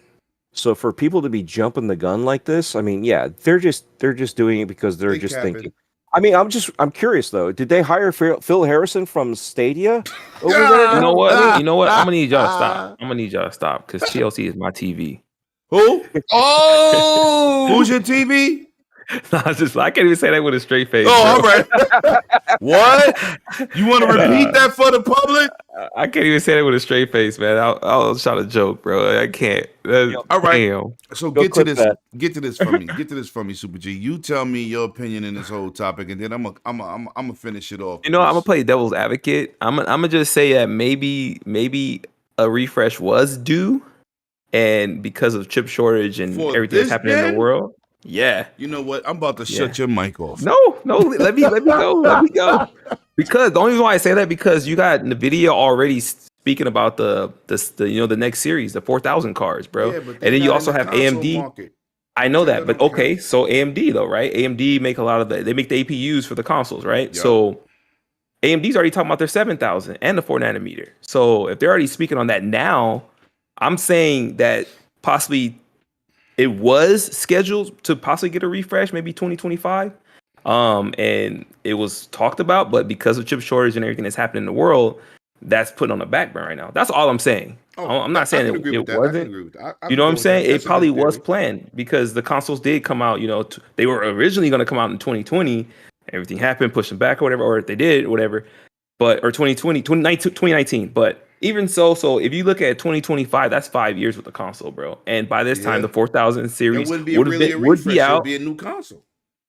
Yeah, depending on the way they want to word it, right? I mean, but listen, we only had 1 10-year generation. It's usually 5. So that's my point. So, but yeah, it wouldn't be a refresh per se, depending on what they put in it, right? But depending on what they put in. So maybe they just put that in the slider, in their slider or whatever, because they didn't know what it was going to be called or whatever. But I think it was a possibility, just because, like I said, NVIDIA and AMD are both talking about their new car series, like the 7000, and they literally just dropped the 30 series when the new consoles came out, right? And then also AMD dropped their 6000 series. Right. So if they're talking about the 7000 and the 4000 already, and how they're soon to come out, you know, why wouldn't they be talking about a refresh or even the next consoles? Because usually those cards kind of like come in line with the new consoles. Okay. And kind of stick out for about that same amount of time. That's the only reason why I think there maybe was some truth to it. And everyone else probably pulled back knowing it wasn't going to happen. But like you said, TCL needing some clout, needing some attention, left it in there. Like, yeah, there you go. I mean, everybody does clickbait, even ESPN. Right. Right. So that's my point. That's why I still think there's like maybe some truth to the credence, but that's it. But TCL need to get better with their TVs. Yeah, I see what you're saying, and I agree with you. And that's what I was trying to get at too. Was they could be going to the next nanometer, and then that would be exactly because like I said, AMD already. But a nanometer is not a refresh. That's but cost-efficient decision. Right, but that could be also who's talking about it, because now you have. Let's go back to the 360. You had the regular 360.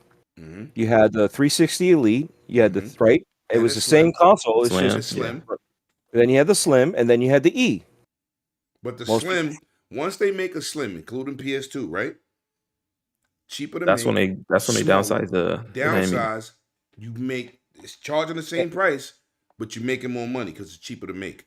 Yeah, exactly. Right. And that's the thing. That's the same thing that happened with the OG one and the 1S. Right. They had to like do the same thing. So it was considered a refresh. It's not the same chip.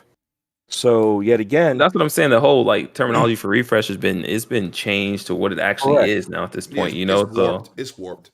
Yeah, Facts. Back then you were leaps and bounds. Right now we're so high in the technology. Exactly, it's not going farther. Like you can't. Exactly, because even the jump we get from the 20 series cards in NVIDIA to the 30 series, bro, the 2080 it can still mop up a 3070 like in some areas. You know what I'm saying? So it's like that's why I'm trying to get my 3080 Ti. Facts. That's what I'm saying. That jump wasn't even warrant. So if we're still seeing the 20 series cards performing just as good as in some areas as the 30 series card, why the hell are you talking about the 40 series already? You know what I'm saying? Supposed to come out in July. Yeah, exactly. So like that's my point as to why I believe there is some like some credence to what TLC was saying, but I think TLC they didn't. But TLC, like I said, was probably just trying to get some notoriety or something, get some attention on them. So they threw that in there. I think it maybe possibly was planned, bro. I think they're just taking it because it was something in the future. Exactly. It probably was planned. Yeah, it's because it's not like Microsoft nor Sony is not going to tell these guys years in advance of their plans themselves. Yeah, they don't. They really don't. No, well, not years in advance, because first of all, they can't afford leaks. This did not come from Sony and Microsoft. No, I'm not saying it is, but I'm just saying like for this. And they're a Chinese company, and they're gonna say whatever they want to say. Yeah, but Microsoft also was in bed with Samsung for a while working on these TVs. Yeah, no doubt. So you don't think between the HDMI, what the heck's it called? I just drew a blank. But the HDMI format, not the form, but you know what I mean. The board. That's you talking about the board? No. The regulations to be called HDMI. Oh, I can't think of it now. I just lost a blank too. But continue. So anyway, the HDMI specs, there you go. They were in cahoots with what the specs are supposed to be for 2.0 and 2.1, right? And then obviously somebody else in the HDMI section said, you know what? We'll allow you to label HDMI 2.1 if it has certain features. Certain features, right. But you see how that worked out with Vizio. But that's bogus because right, it's now bogus. You're expecting a minimum of 2.1, and you're not even getting a minimum. A lot of it, right. So it should be like a 2.0 / plus this or something. 2.0A. And you look at USB, right? You look at the people that are moderating USB and how they're labeled, the 3.2x2, and it's like, what? So, you know what I mean? Everybody's like, I just know USB. Adding points and over, exactly. And then you have the colors, and now you have manufacturers adding their own colors. So now you don't have blue, you don't have red, you don't have green. You're like trying to figure out what the heck each one is by color. That was the whole thing about these standards, and it's going out the window. And the same thing here is we don't know what it was. We just know what they were aiming at, right? So they have to tell these other companies that they're working with what their standards are, what they're looking for, and what they're going to do. And yet again, it's all NDAs. They're not going to spill the beans because they want to be part of that. They want to be part of that, the in crowd of, hey, when this comes out, we are here first. We're here next. That's right, along with these other guys. Right. Right. Well, let me say this before we move on, man. Let me just tell y'all something. First of all, you got two consoles at $500. You can't build a PC to even compete with either one of them at that price. You're gaming at a level that PC dudes are not gaming at. The 120, the HDR, the 4K, the 1800p, the 1440p, both of these consoles are destroying the average PC on Steam. Facts. They both do ray tracing. Facts. They don't do it to the terms of where Digital Foundry tries to compare it to a $5,000 PC with a 3090 in it. But what they are giving you the bells and whistles more than any consoles ever. You got 16 gigabytes of RAM at 5x. Right? DDR5X, right? Mm-hmm. Who in the world with the average PC got that RAM? Nobody. Last gen, the systems was inferior. You had one 720p, 900p, Xbox. One 1080p, not all the bells and whistles in terms of special effects and particles and all this great visual effects, right? You got one doing better resolution, one doing less resolution. So you needed a mid-gen refresh. People are moving into 4K 60 TVs. Not that everybody's paying high-end, but they is getting 4K HDR, whether your TV does great HDR or barely HDR. This generation, like I said when they announced it, you want to talk about high-end gaming? Welcome to high-end gaming, which is not that many people on the planet. You want to talk about faster RAM speeds? Welcome to the age where it's over $200+. Shout out to them dudes on my other podcast that I was part of that told me, you bugging. They would never bring out a memory card over $200. I said, no, you bugging. You ain't never been a high-end game. No, this is before the console came out. I know, but I'm saying because you ain't never been a high-end gamer. Right. I've been that dude all my life. I built monster PCs from my first PC. There is no cheap way out.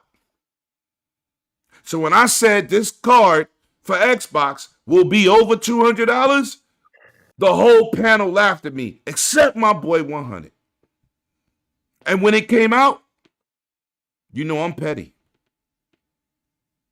I put on Twitter, I tagged people and said, say I'm right. You was right. Because this is a different level of gaming. We don't need a mid-gen refresh. We don't need, they can't get the consoles in all the people's hands that want it. So basically, I'm an enthusiast. I'm not a casual. I'm that dude that aim for the fences. So I'm telling you, if they brought out a new console, what features would we be looking at in terms of gaming? What? PCI 5. 8K, 240 frames? What are we doing here? We just got the 120 TVs. And you got millions of people who are not in that category. So what would a mid-gen refresh bring and bring to who? Because I'm not buying it. Yes, I bought the 1X, but I also had everything to go with it. I don't got no 240 hertz 8K TV. I got a 8K TV that's 120. What would we be aiming at? Even every game they talk about, 4K 120. There's not one game that runs 4K at 120 yet. There isn't one. 1800p, 1900, 1700p, 120. There is no game that's locked at 4K. We ain't talking about being at 4K and you drop the 1800 98% of the time. There isn't one game That's 4K 120 consistently. So what would a next gen refresh be? Other Zinc, you gotta chill, dog. What'd he say? Sony does need a mid-gen refresh. The You know PS5 what? cannot do native 4K 60 lock It does do native 4K 60. Stop it. We're not gonna fraud the public. You my guy. But damn, don't throw them under the bus Wait a second. fraudulently. They did have a refresh. Who? Oh Sony. shit. No, they revamped their system because it was cooling bad. Right. So that's a refresh. That's a revamp. No, That's not he calling the Deadpool PS5. He's calling the PS5 It's the new Pro a for refresh. PS4. Yeah. Pro the I just thought it was funny how they were like, it's even hotter now. I'm like, it's just blowing out more air more efficiently now. Right. It's the same difference. Yet again, people picking out stuff and don't know what they're talking about Facts. and making big deal out of nothing. Facts. So, but I would buy a refresh, even if it, PS5 or Xbox. I would buy both of them as a refresh. I don't care. Even if they didn't give me as much, as long as I got more, I would buy it because I would want, yet again, the top tier that I can get. No, I get you. I'm with you, brother. Usually, Same here. But I'm not doing it. And we haven't even touched what these systems could do yet. Nah. You bring out a refresh, I'm gonna not buy. That's not even I'm not doing it because I don't see what you bringing to the table that's gonna listen. I just, you know what? Gran Turismo 7 ain't what it is because that dude is a weirdo. He don't put no work into his tracks. But anyway, I ain't even gonna get into that. We're gonna move on, man. Go ahead. No, you're good. You're good. No. I know you want to be messy. Go ahead. Nope, I'm not doing that. Other Zing's doing enough for us all. Yo, he is always on the Game Pass hype train. My brother don't let up. He don't. Yo, listen. If they got 30 seconds to say you need more oxygen. He gonna be like, turn it off. Yo, he crazy, but I love him. Listen, man, let's get into the situation of I don't like to say dude's name, so I'm not gonna say his name. He got into a situation where he gave his opinion about Game Pass, and he's unsubscribing because right now he don't have the time to play.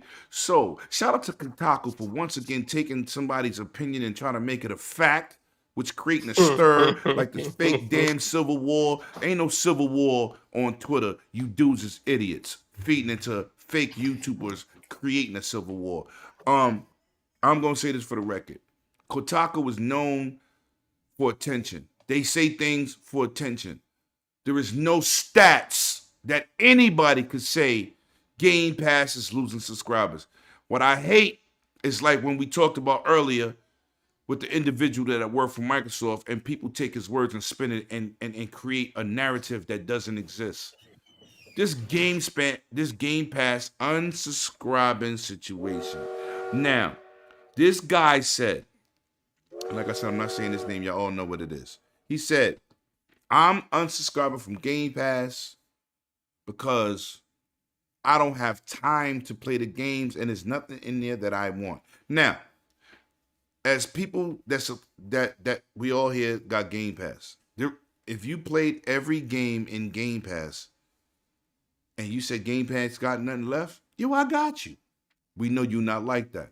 You also a dude in the business that's getting a lot of free codes that's in Game Pass. That's a fact.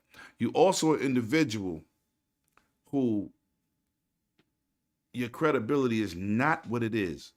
But Kotaku went out there and said Game Pass is losing subscribers and all this BS with no factual numbers. They didn't post anything factual.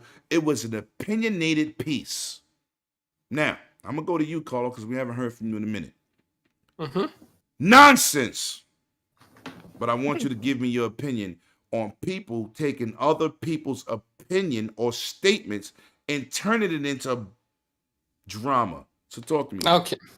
So let's talk about a couple things here because this is a problem in modern day society that we have. The console war does not exist. It's number one. It's all in your head.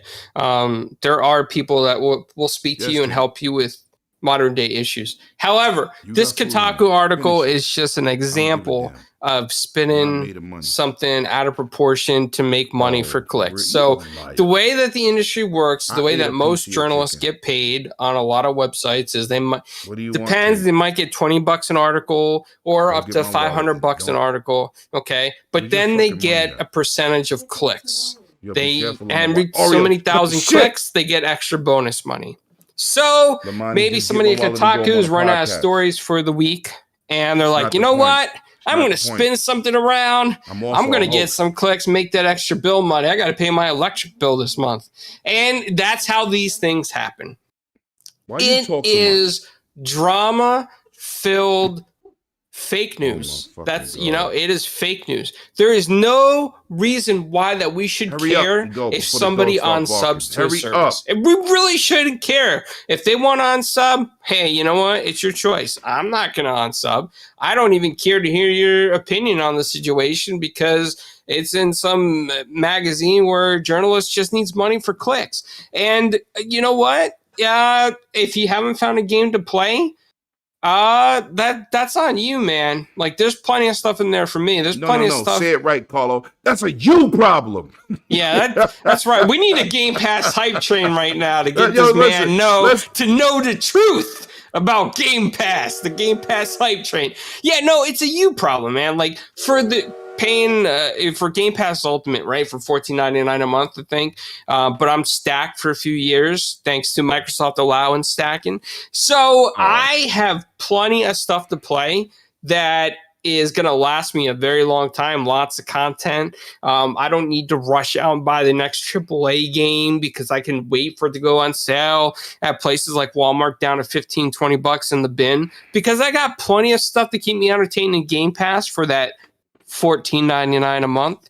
And I am not going to unsub because I'm also going to play games on the PC as well. Maybe this guy just got nothing better to do except say, hey, I'm going to unsub to Netflix next because the stock's going down. That's what we're going to hear probably next. Kotaku's going to be like, hey, the stock's going down on Netflix. Everybody unsub quick. Go to HBO. Go to HBO Plus. Go to Disney Plus. It's just... Man, like where have we come since GamePro magazine where they actually did real articles? Like there is nothing real out there anymore. Everything's all extreme to one end or the other. There's no fair reporting in the middle when it comes to game journalism. And it's not even journalism anymore. It is just like TMZ all out gossip. He said, she said, I do this, you do this. We all should copy this one person because we are all sheeple. That's where we're going. Just think for yourselves, man, and don't let it get to you. Don't let this crazy ridiculousness get to you, or it's just going to stress you out for no reason. You're going to have to stay off the internet. Facts. Dread, quick, let's get it. All right. Seeing that Skyrim in Space is no longer going to be coming out this year, I'm going to unsubscribe from Rationality. And that's how it goes, right? You got to have the drama, like, oh, look at me. And that's all they're doing. The same thing, like Clown said, they're just trying to get the clicks, trying to get something, just like the other idiot is trying to get eyes on them because, oh, look at me. This is the extremeness that I'm going to do. And it's like... We're facilitating crybabies and letting them throw their tantrums, and we're gonna sit there and go, huh? Really? You're throwing a tantrum, and we're gonna do what? We're gonna be like, oh, okay, no problem. Well, let's watch you and chant you and all this and that. That's all they're doing. It's like, yet again, I don't know why we're facilitating a lot of this bogus crap that we're listening to, that we see on here, right? We should be sharing the hobby. We can be disappointed. Nobody says to not be disappointed that there's something not there for you. You know what I mean? And if you have a deal that you like, hey, cool. We all know Noof. Noof has always been against Game Pass. He tried it out and he said, you know what? There's just nothing here for me. I'm just not interested. He stopped. And this was months ago. Right. Did anybody make a big deal out of it? No, because he didn't make a big deal out of it. He said the same for me. Gave his opinion. Right. Yeah. He said, I tried it, just not into it. I don't want a game like this. This is not my thing. I'd rather own these things physically. I'd rather do this. He expressed his opinion. He didn't say, "Oh, woe is me. I'm going to up some from my life because I don't have this one game," which yet again, we just had another game come out. I'm sorry, that was supposed to come out, that they came out with a little press release on Twitter in a little package saying, yes, we're going to delay the game because of circumstances. Whatever A, B, and C circumstances were for them. But yet again, there was no animosity of, I can't believe that they did it like this. You know what I mean? And people are all in uproar, and yet again, why are you throwing a tantrum? It's look at me because I didn't get what I wanted, even though it's not really what I wanted. I didn't care about this, but now I'm going to make it seem like I do. And that's the problem is we're highlighting these idiots. Facts. And I don't understand how these idiots have these followers that I'm sorry, but they're even bigger idiots to follow these people versus following people that are leaders and sharing the good things of our hobby, not making an embarrassment of our hobbies. I see and that's the problem. Every show, every time. Every show. The people that cause the drama got the biggest following. The people that keep it real, we don't even matter. We grow slower. They like drama. They like BS. Shout out to Hip Hop Gamer, one of the most realest dudes out there, the best interviews. 3-4 million subs. Because he got real interviews, real situations. How many of your content creators got interviews with the whole Top Gun staff a week before the movie comes out? Denzel Washington, Samuel Jackson, Johnny Depp. See, and that's doing it the right way. The right way. And look, no respect in the game. Put respect on my boy's name. Facts. It's because, yet again, we are teaching our kids to be like this, right? Mm-hmm. And that's what's going on with the next generation. I don't want what's going on for right now with this stuff, right? We've had all this stuff going on for how many years, and my daughter's growing up, right? She's going to start getting into this stuff a little bit more and seeing the toxicity here, So stuff like this, I don't want her seeing. I don't want her being involved in any of this, but I want her to grow and be a gamer and enjoy what we love doing. Right. And if a game's not in Game Pass, you know what? It's tough luck. Guess what? They ran out of freaking Big Macs, so they can't make any burgers, any of that stuff, right? So there's no Big Macs for you. You're gonna have to go down to Burger King and get a Whopper. It is what it is. But you can't cry about it because McDonald's ran out of the Mac sauce or whatever. You know what I mean? You can't cry over stuff like this. That's the Mac and they're throwing those. They're throwing, you know what I mean? They're throwing these tantrums, and yet again, we're publicizing these stupid little tantrums. Versus, hey, you know what? It is what it is. I didn't get the job. I didn't get this. I didn't get that. But I'm gonna get back up. Get back on that horse, and I'm going to do better, and I'm going to prove them wrong. No, it's all about, oh, look at me. I'm crying over here in the corner. I can't believe this. Mm-hmm. Facts. All right, Super G, hit him in the head.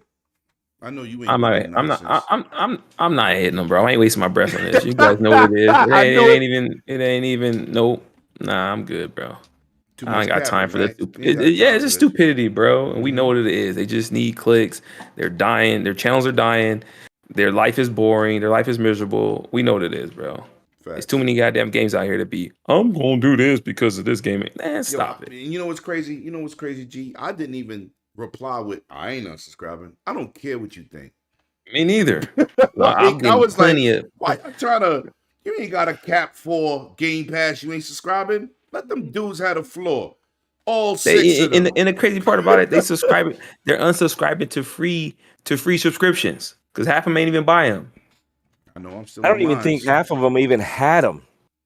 That's what I'm saying. Remember, how many of these? I'm telling you, some of the ones that were saying, they're unsubscribed, bro.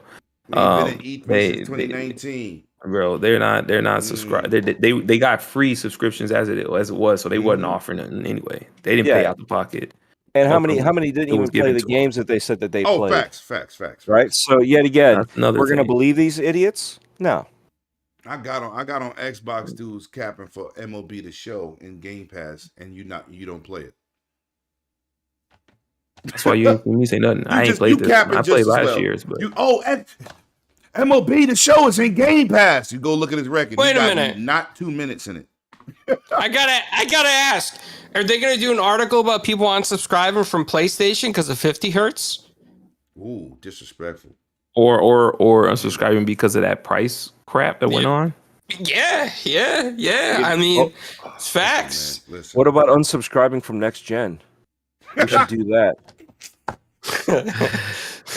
Oh, you guys are messy, man. You guys are messy. All right, we're gonna get to these last two topics. This is quick and easy.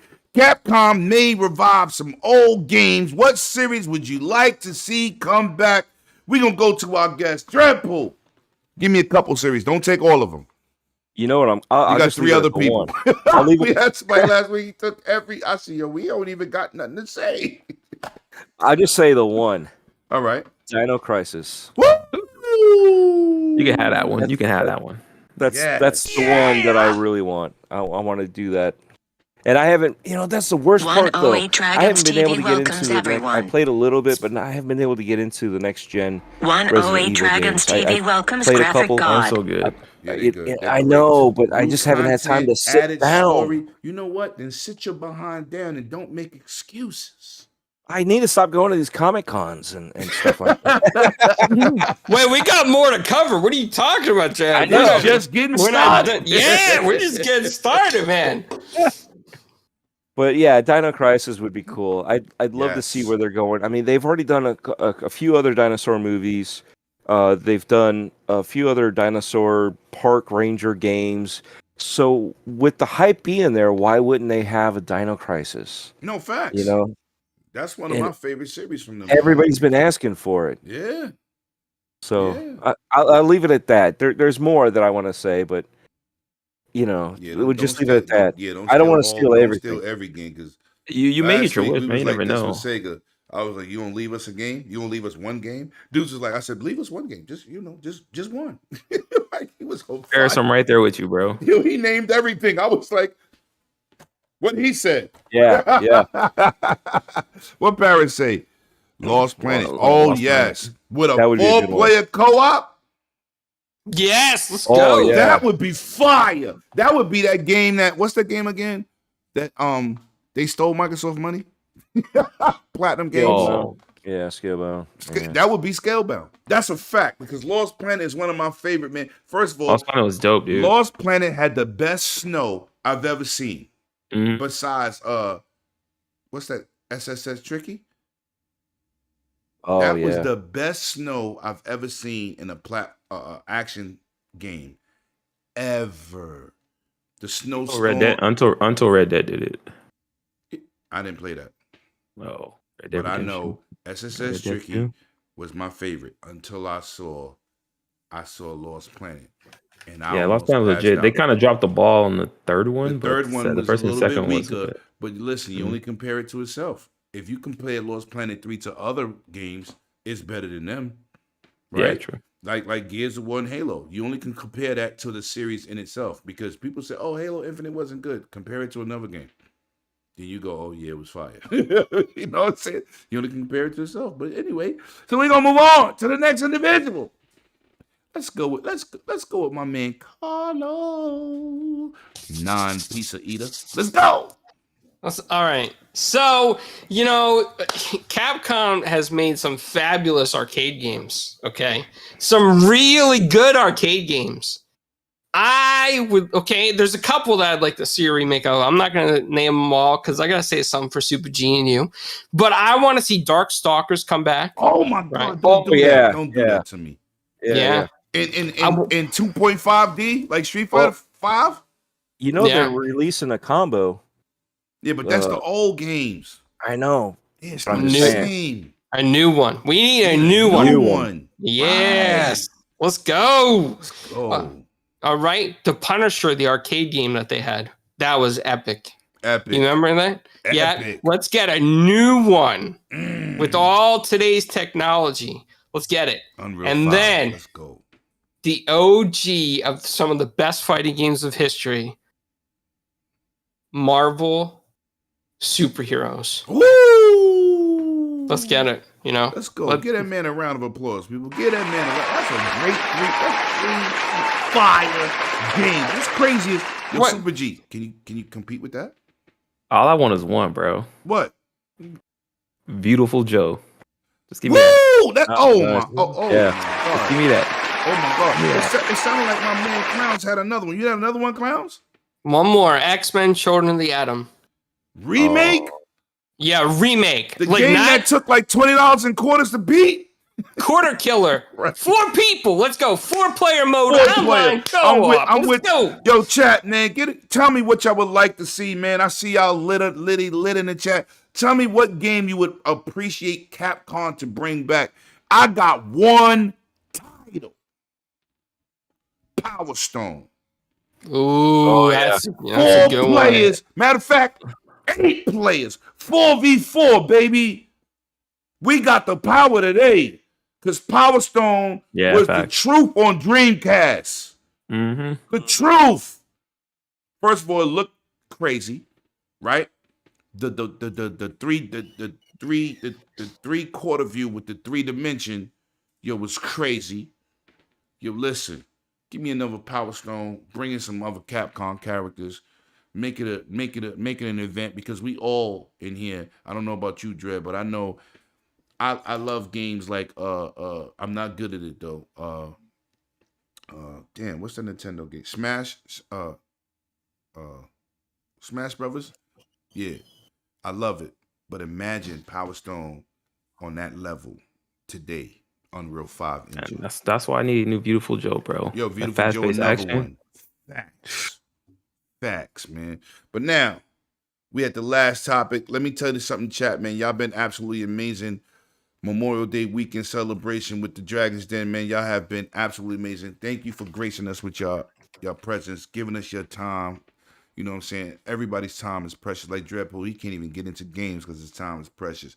So that just shows you, like, we go out here, we talk about games, and we're all nerds in here. We talk about TVs, games, and services, and this is what we do. And at the end of the day, we got the biggest entertainment industry hobby in the world. We are the minority and the majority. So with that being said, we're going to move into our last topic. And officially, this week, Sony jumped out the window and said they got a 30-minute state of play. I'm going to go straight to the guests. Mr. Dreadpool, always welcome back. Your views is always warranted here, and you're an amazing guy. You do amazing work. Talk to me. What would you like to see in state of play? Anything. You know, I would like to see something surprising, something that I would not be expecting. You know, that's what I want to see. I don't want to see anything that we've seen for the past 5 years. I know that's a dig, but still, you know, it's kind of the truth, It's you fair. know. Right. So I want to see something. I would expect actually something with PSVR, but I'd like to see something that I didn't know anything about. And Right. PSVR would have a lot of stuff that I would know nothing Right. about. And as I go into all of these shows, I don't care whose show it is, I start with a fresh coat of paint. I don't want to know anything. I want to go there and I want to get my just be surprised. Not expect anything, because if I expect something, then I get disappointed if it's not there. Right. Or I might get overhyped because it's finally there, and then when I go back and realize I got overhyped for nothing. You know what I mean? You look at all those people that got hyped over for Metroid Prime 4. It was like it was just the display. There's nothing there. It's just the logo. Here you go. You know, PS5. Here's your logo. Right. You know, this is what it looks like, and everybody's like, "Holy crap, we broke YouTube." You know, but it was like, for what? There is nothing there that they showed. You know, and I don't want that. I want to be able to go there and enjoy these shows and actually have them show us games that are coming out soon. Not, like I said, 5 years from now. Right. I want to see something good that will get me hyped up and say, you know what? In the next couple months, I want to get this service or this game or this or you know, the PlayStation console to be, you know, I'm going to get it now. I'm going to get this now because it's coming out in the next couple months. Not, oh, it'll eventually come out here in the past 5 years. All Yeah. right. So give me a particular game, or you don't have one, but give I me don't have something. I don't Okay, have you don't one. have one. But if Okay, you it just would want something if it would be a fresh. game, yeah, I want something fresh. And if it'd be a game, I'd say, let's do the PSVR and Yeah, let's show yeah. something with um obviously I'm a Star Wars fan. But let's see if there's something there. We know there's nothing there for Star Wars, but let's surprise me. Let's see if there's something else that they do, like another DLC or a spin-off. Something that they have that would utilize the new tech. Right. I want to see what they would do and then be able to say, hey, look, you know what?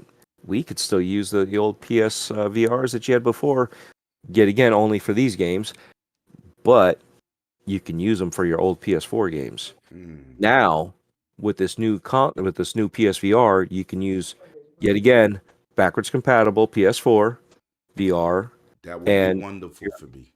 right, a lot of people, because basically you guys just bought a whole bunch of games Yes. that And I are don't want to basically hook it up. I want to hear enhancements. I don't want to just hear that you can right. play them with the same fidelity. Please make it enhanced.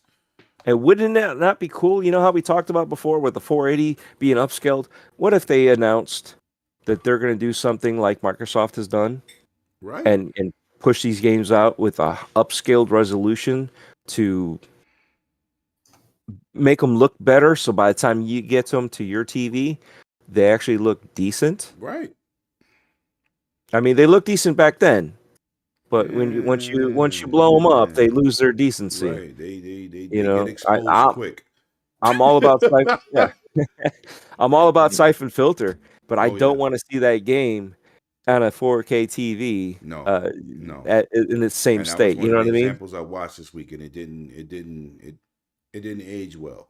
No, Didn't I, age I Most of well. them want aren't, bro. That's the thing. no. That's the problem. And if they can make them, and that's why yet again I'm happy with the remakes per se, or But that's my problem in the value though. If they didn't do anything to them, if they did something to them, will give me a reason to go back and play them Right. and want to Right. play them. Right. Like I exactly. will find value in that and going like, oh, they did that to those games. I can go back and play them and they're better. I- Like the fact that I'm going back to play the same ones I Right. played Same back one. in Yeah. 98, Yeah. 99, whatever it was. Like That's I'm not not. that's But what gets people hype about Xbox backwards compatibility, because you get those frame rate updates, you get that resolution update, so it brings the game not to today's standards, but in today's conversation.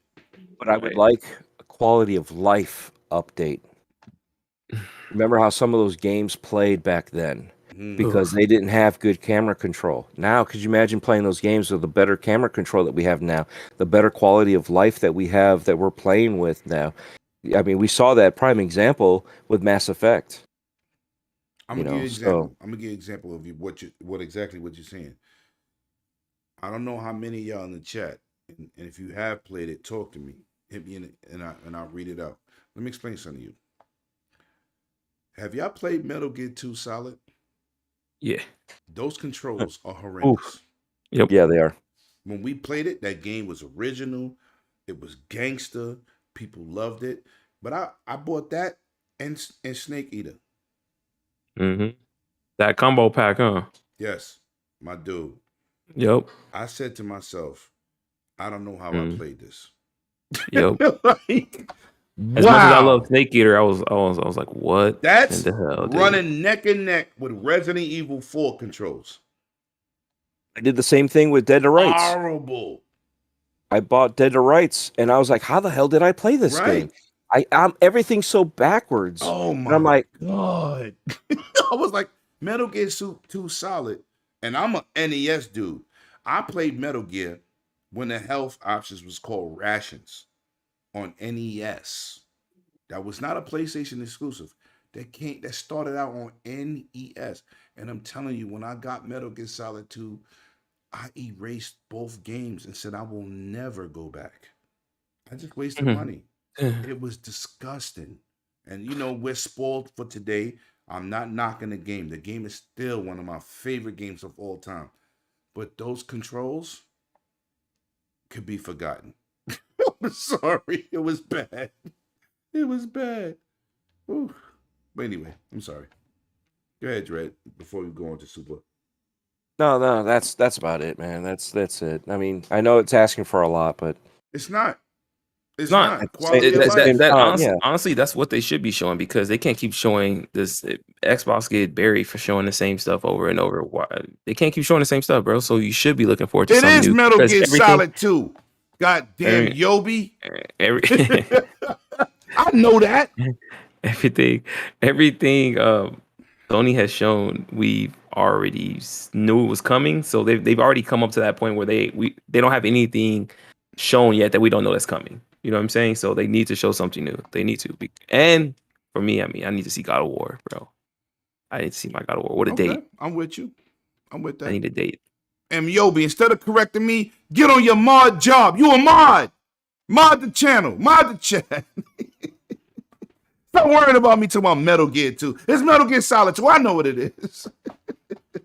I only beat that game like 8 times. Mr. Carlo. Yes, sir. Greatest beard in the game. AKA Marvel Hat Master. That's right. Yeah. 4G QT host. TV host. My brother. AKA the Cosmo player stalker. Talk to me. AKA the best pizza slayer. Yes. Lies. Yeah. So, I mean, are we just talking about what we're looking forward to? Looking forward to State of Play. That's it. You know, I know it's kind of just announced, but I'm looking forward to that Wolverine game. So I'm hoping they show a little bit. Oh, I ain't mad at you. Yeah, I mean, they might not have a lot to show, but maybe they can give us more idea of where this story's going, what it's going to be about a little bit. Just a little synopsis. Maybe tell us some supervillains in it. Like maybe Omega Red should be there. Sabretooth should be there, you know, the classic from the cartoon series, you know. Right. That's what I'm hoping for, man. That's my dream right there. And maybe a little bit about Spider-Man 2. Maybe a Deadpool cameo. Oh, that would be awesome. And Wolverine? Oh, yeah. Right? Yeah, that would be fire because I'm not a Deadpool dude, but those movies can change my mind. Shout out to Ryan Reynolds. Oh, he's such a good... Yeah, he really makes He's an Deadpool. amazing... Yo, first of all, I liked him when he was in the Wolverine Origins. Yeah, for sure. Yeah, he killed it then.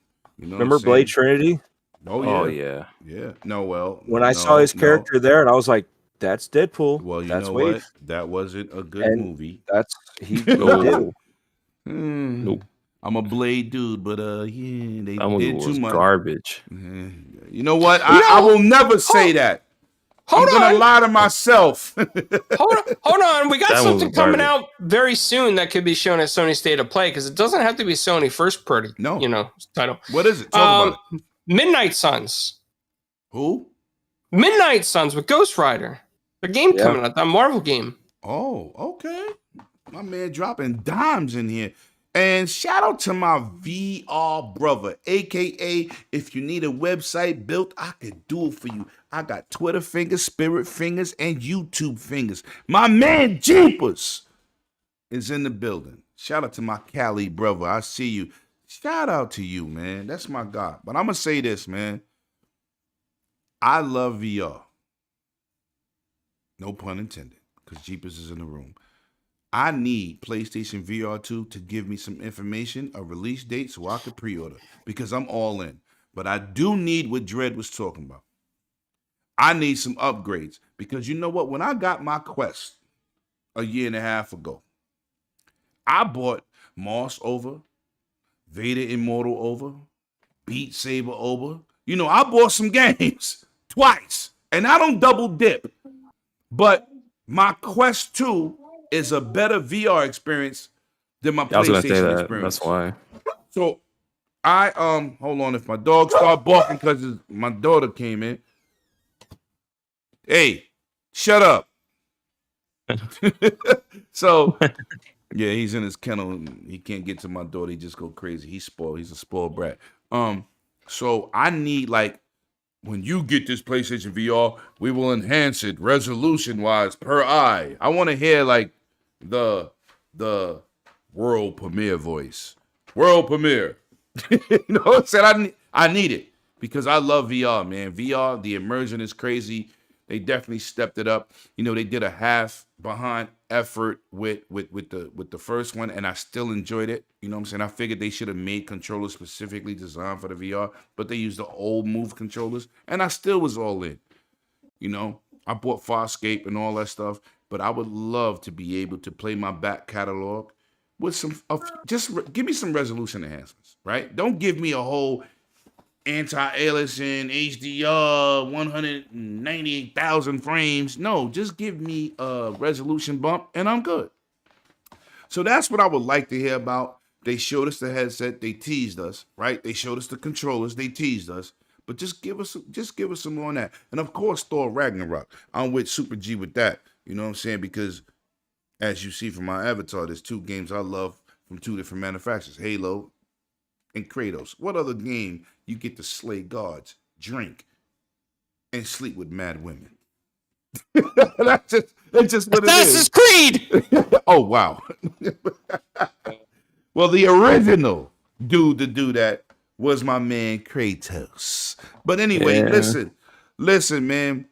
To my co-host, you've been absolutely amazing. To my special guest, you've been absolutely amazing. And at the end of the day, without the people in the chat who's been absolutely amazing, we do this for y'all.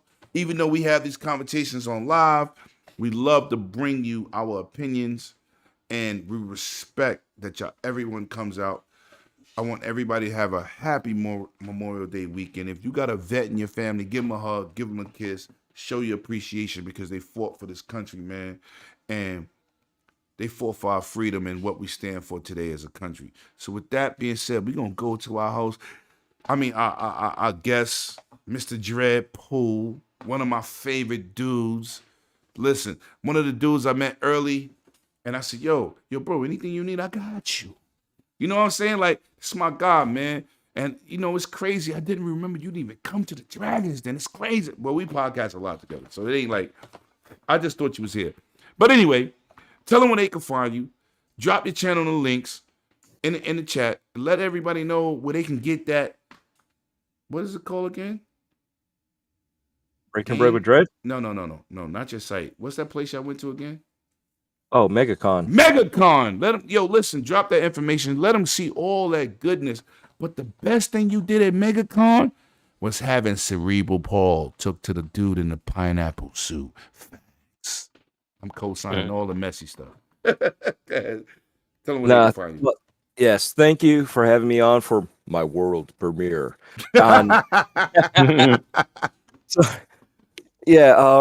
So obviously you can find me at Megacon when that happens next year, and hopefully this year's Tampa Bay Comic Con with 4GQ TV with clowns. So we'll be hopefully hanging out there. And if you do see us there, definitely say hello. Thanks. Okay, we're approachable. Obviously, if we're doing interviews, don't wait around a little bit, but we're definitely approachable. But again, I got to thank clowns for the great times we had this past couple weeks, just hanging out up there. Even Paul for taking all the shit that I've been giving him. We've been going back and forth, left and right, joking around, having a good time. Even my wife, because we had people cutting them off, right? People just not paying attention. Listen, if there's somebody in a wheelchair or a motorized scooter and they're hanging out with people, pay some mind. Acknowledge that. We had people walking over him. Yeah. Cutting in between us, right? And I've been telling them this whole time. I'm like, you see, my wife's just chiming in, and there goes the little one. So I've been telling them, run them over. It doesn't matter. Just run them over. They'll learn, right? Mm-hmm. My wife shows up Saturday, and she's in the back of them saying, just run them over. Run them over. They'll learn. So, yeah. So, now we got Tiny Giant yelling at it, run them over. So, yeah. I don't know if you all heard that, but my wife's chiming in. Yeah, I heard. So anyway, we heard it. So yeah, definitely check it out. We got some good times there, and that's the beauty of all this stuff, right? When we finally meet in person, we're all friends outside of real life because of our distance, but that's that's what makes this awesome, because you guys are in the chat, hanging out with us. Facts. We're interacting with each other and with the chat, and that's what Facts. makes this community so awesome, and to hang out and share everything good with people, right? We could talk about the bad stuff, and as you see, we all didn't agree 100% with everything anybody said. Right. But As we that's shouldn't. how we learn. Right. We learn from each other. We see other viewpoints, because sometimes we got those blinders on, and we're so headstrong to just aim this one direction, and sometimes somebody's there to open up your eyes and be like, hey, you know what, this side here, over here, this line's shorter, we can go this way, and Facts. we're done. Facts. So that's why we need to learn from everybody, and not Kotaku or whoever they are, any of those idiots. Definitely. But Mhm. Definitely. So you can find me on linktree.com/dreadpool. It's got my YouTube, which is also Dreadpool, all letters, all caps. Twitter's Drop your link in Dreadpool. the chat, bro. When you get a chance. I'll drop it off. Yeah, I'll do it after your outro, excuse me. Twitter's Dreadpool, the O's are zeros. TikTok is all letters. But yeah, Breaking Bread with Dread, we actually had one at the Hilton, right outside of Megacon with Paul. So Cerebral Paul and I went and got a pizza from the Hilton, one of those midnight pizzas that they had. And I'll tell you what, every single time we've gone someplace to eat, we've had great food for these podcasts. But I got to tell you, 100%, this pizza will always live in infamy. It is the best pizza out there, to be named the worst pizza ever. Should have used mustard. Nah, Mustard that wouldn't don't have work helped. outside my neighborhood. I'm telling you. Mustard wouldn't have helped it. No. It wouldn't have helped. It was. You can't co-sign my neighborhood stuff to bad pizza. No, this we not pizza doing was that. the worst. The worst. If you guys ever go to the Hilton right next to the Comic-Con in Orlando, the convention center actually in Orlando, do not order the night food. Go outside. But because of our situation, we stayed local, and that was the best option for food that we had. Okay. And that was horrible. But the interview went great. You get to find some stuff out, and we actually try to leave some of the gaming drama out of it. So you'll actually find some other stuff that we talked about with Paul that you probably have never heard of before on any other interview that he's been on. So, but you could find that on anchor.fm/Dreadpool, but you could also find Breaking Bread with Dread on Spotify, Apple Podcasts, Google Podcasts, any place that takes my RSS feed. To find out that there's like 20 different places now that have picked it up. So listen, definitely drop your links in the chat. Let these people support I'll you, do man. that. Drop the links in the chat. I will do that. We support each other here. I'm gonna move into my other dude, man, who brings, like my man Hip Hop, amazing interviews on his channel, and always with the positive situation. Listen, gaming is supposed to be about happiness, right? We don't game to be angry. If you support a platform, don't be angry. Listen, if that's your preferred platform and they got the games you want, you have conversations. Have conversations with other gamers, man. I tell people I go into PlayStation spaces, Nintendo spaces. I don't go into drama spaces. I don't care if it's real life stuff. If shooting's happening in schools, I don't do that. I don't do religion. I don't do politics. But I do go into gaming spaces. Twitter is for my gaming space. So listen, everybody here, we positive. We can have a conversation. We could agree to disagree, but nobody's being disrespectful to anybody on any platform. With that being said, this dude is absolutely amazing. He brings one of the best interviews in the industry, man. Another dude who need to be way more followed and respected because he just brings it from the heart. My man Carlo, aka 4GQ TV. Shout out to you and tell them what you got coming up, brother. Thanks, man. Well, first of all, pleasure being here, Lemon. Always love being on the Dragon's Den. It's one of the most fun shows to do. And thank you for that amazing outro. So, everybody, you can follow me on anything 4GQ TV. On Facebook, we had to change it to XPop TV because some bigger outlet was a little upset, to say the least. But we're working on getting that back. We have some pretty big interviews coming up. First off, I want to give a shout out to Dre and Cerebral Paul at Megacon. I want to thank them very much for showing up and doing what they did. And I'll tell you what, Cerebral Paul is a real good guy in person, real nice guy. And I feel bad that you guys ate crappy pizza, but it was better than the $25 burgers right next door that they were trying to charge you. Oh, Jesus. So, he forgot to tell you about that. Yeah. And those were the cheap burgers. Yeah, those were the cheap burgers from the cheap Hilton restaurant. Yeah.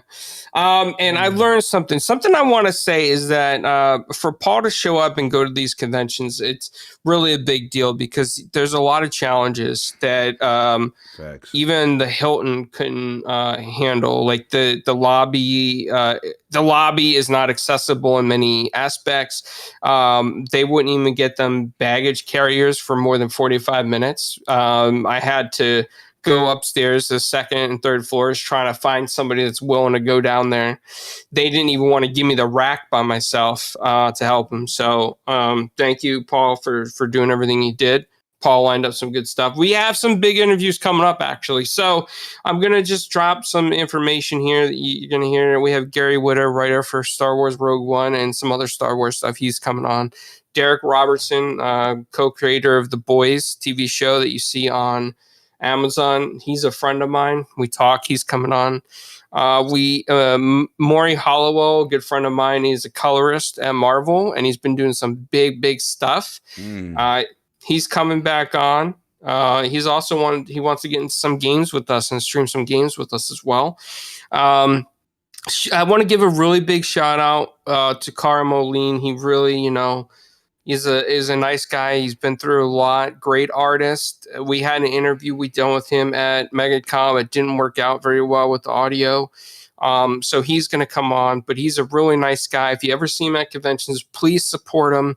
His work is just bar none. It's really great Marvel stuff, Magneto days. And he does, and a lot of artists out there are charging $50-$80 a pop for some stuff. He's $15-$20. He's a good guy, so please support him. He is an. I was gonna say, let me chime in on that. While we were there, he was also mentoring some other people with their artwork. So he's very accommodating, very cool person, down to earth. So he wasn't like you would expect some of these people to be like, I'm here, I'm paying for this. Are you buying something or move on? And for the most part, everybody was like that. Everybody was nice, but he actually took a couple of people behind the booth and went over their history and what to do and how to, to keep going at it and stuff like that. So, when you're looking at that and, someone's being a mentor, not just being polite, he's being a mentor to these people as an inspiration. Yeah. His reach. Yeah. So you gotta give props to that. Yeah. I'm sorry. Go ahead. Yeah, and so a couple other people I got to give a shout out from Megacon. Sorry, Lemon, for the long outro, but Emma Kubert, she is the granddaughter of Joe Kubert, the daughter of Annie Kubert, and the niece to Adam Kubert, which are very famous comic book artists. She did an interview with us on the spot at Megacon. She's coming back on as well. She is doing stuff for Marvel and Image, Inkblot. Shout out to Dan Paniason. Hopefully I said your last name correctly. We did an interview on the spot, but the audio didn't work out, so he's supposed to come on.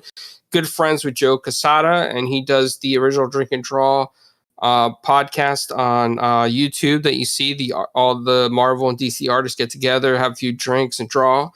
And shout out to Bill Johnson, aka the old Luke Cage, Blackula. He wants to come on thanks to Cerebral Paul.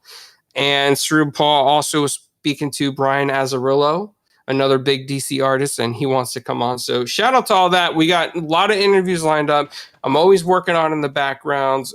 And, there's even more than that's lined up, but these are just the recent ones of people that we talked to in the industry. And this is where we're going to keep going with 4GQ TV. Lemon is a part of it.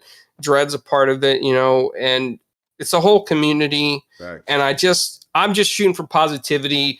To the haters out there, I see some people hating. You know what? It doesn't bother me. I'm just going to keep doing what I do.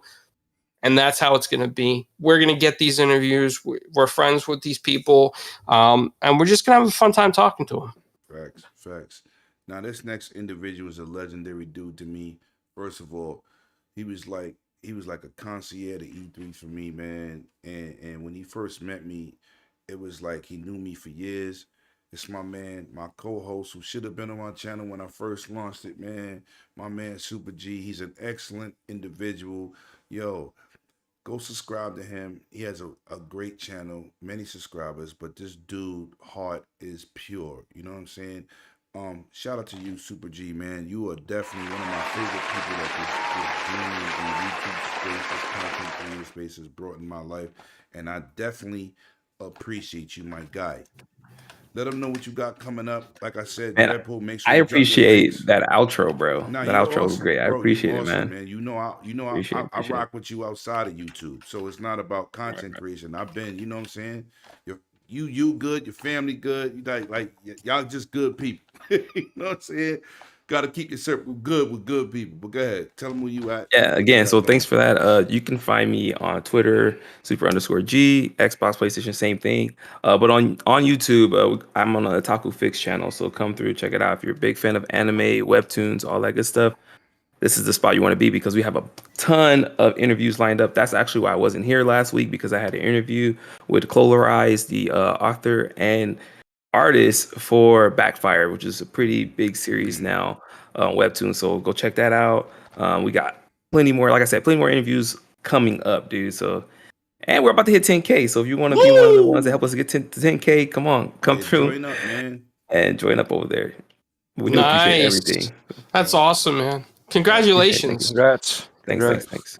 We got to give dudes their flowers while they're here. And like you already know, I'm the host with the most. And without you, there's no us, man. And that means the people that come here and watch. Listen, man. Shout out to my brother Carlo, man. Listen, got me my media pass for PAX. I got in there with Devs. He let me put that smoke on him. Shout out to my ILP brothers for doing their work with me, giving me the light, getting that shine, being the person who I am, showing people I'm charismatic, showing people my personality, and being able to bring you guys exclusive games that just dropped in the last 3 weeks. Your boy Lemon was in the building, man. You got to support the content creators that really do the gaming work. We better than the IGNs because they do it for checks and we do it because this is what we love to do. There's a Facts. difference. You know what I'm saying? Facts. My life is good. I'm a fortunate person, but I work to be that dude, man. We have to respect the smaller YouTubers because we ain't getting big money from YouTube to do clicks and all this other stuff. This is what I be telling people. Pay attention to the people you follow and just look at their track record. I don't tell you to unfollow nobody, but definitely support the people that do the real work. The real work. That's all I ask. If you see somebody out there, I don't care if it's me, anybody on this panel, or somebody else, and you like, yo, these dudes is out in the trenches. They holding it down. They ain't clickbaiting, they ain't drama queening, they ain't doing none of that. These are the people you support, man. So listen, we will see you next week, man. We brought it to you, to all my veterans out there. Happy Memorial Day weekend. If your family member is a vet, please congratulate them. Like my pops, man, Vietnam vet, 77 years old, still out there in Cali. I'll be out there July 14th weekend. Listen, respect those who respect you. And as I always say, bring your game and definitely not your name. And I appreciate everybody that pulled up tonight on the panel. Axel, we got to get you in here, my guy. And I'm going to see y'all next week. Peace.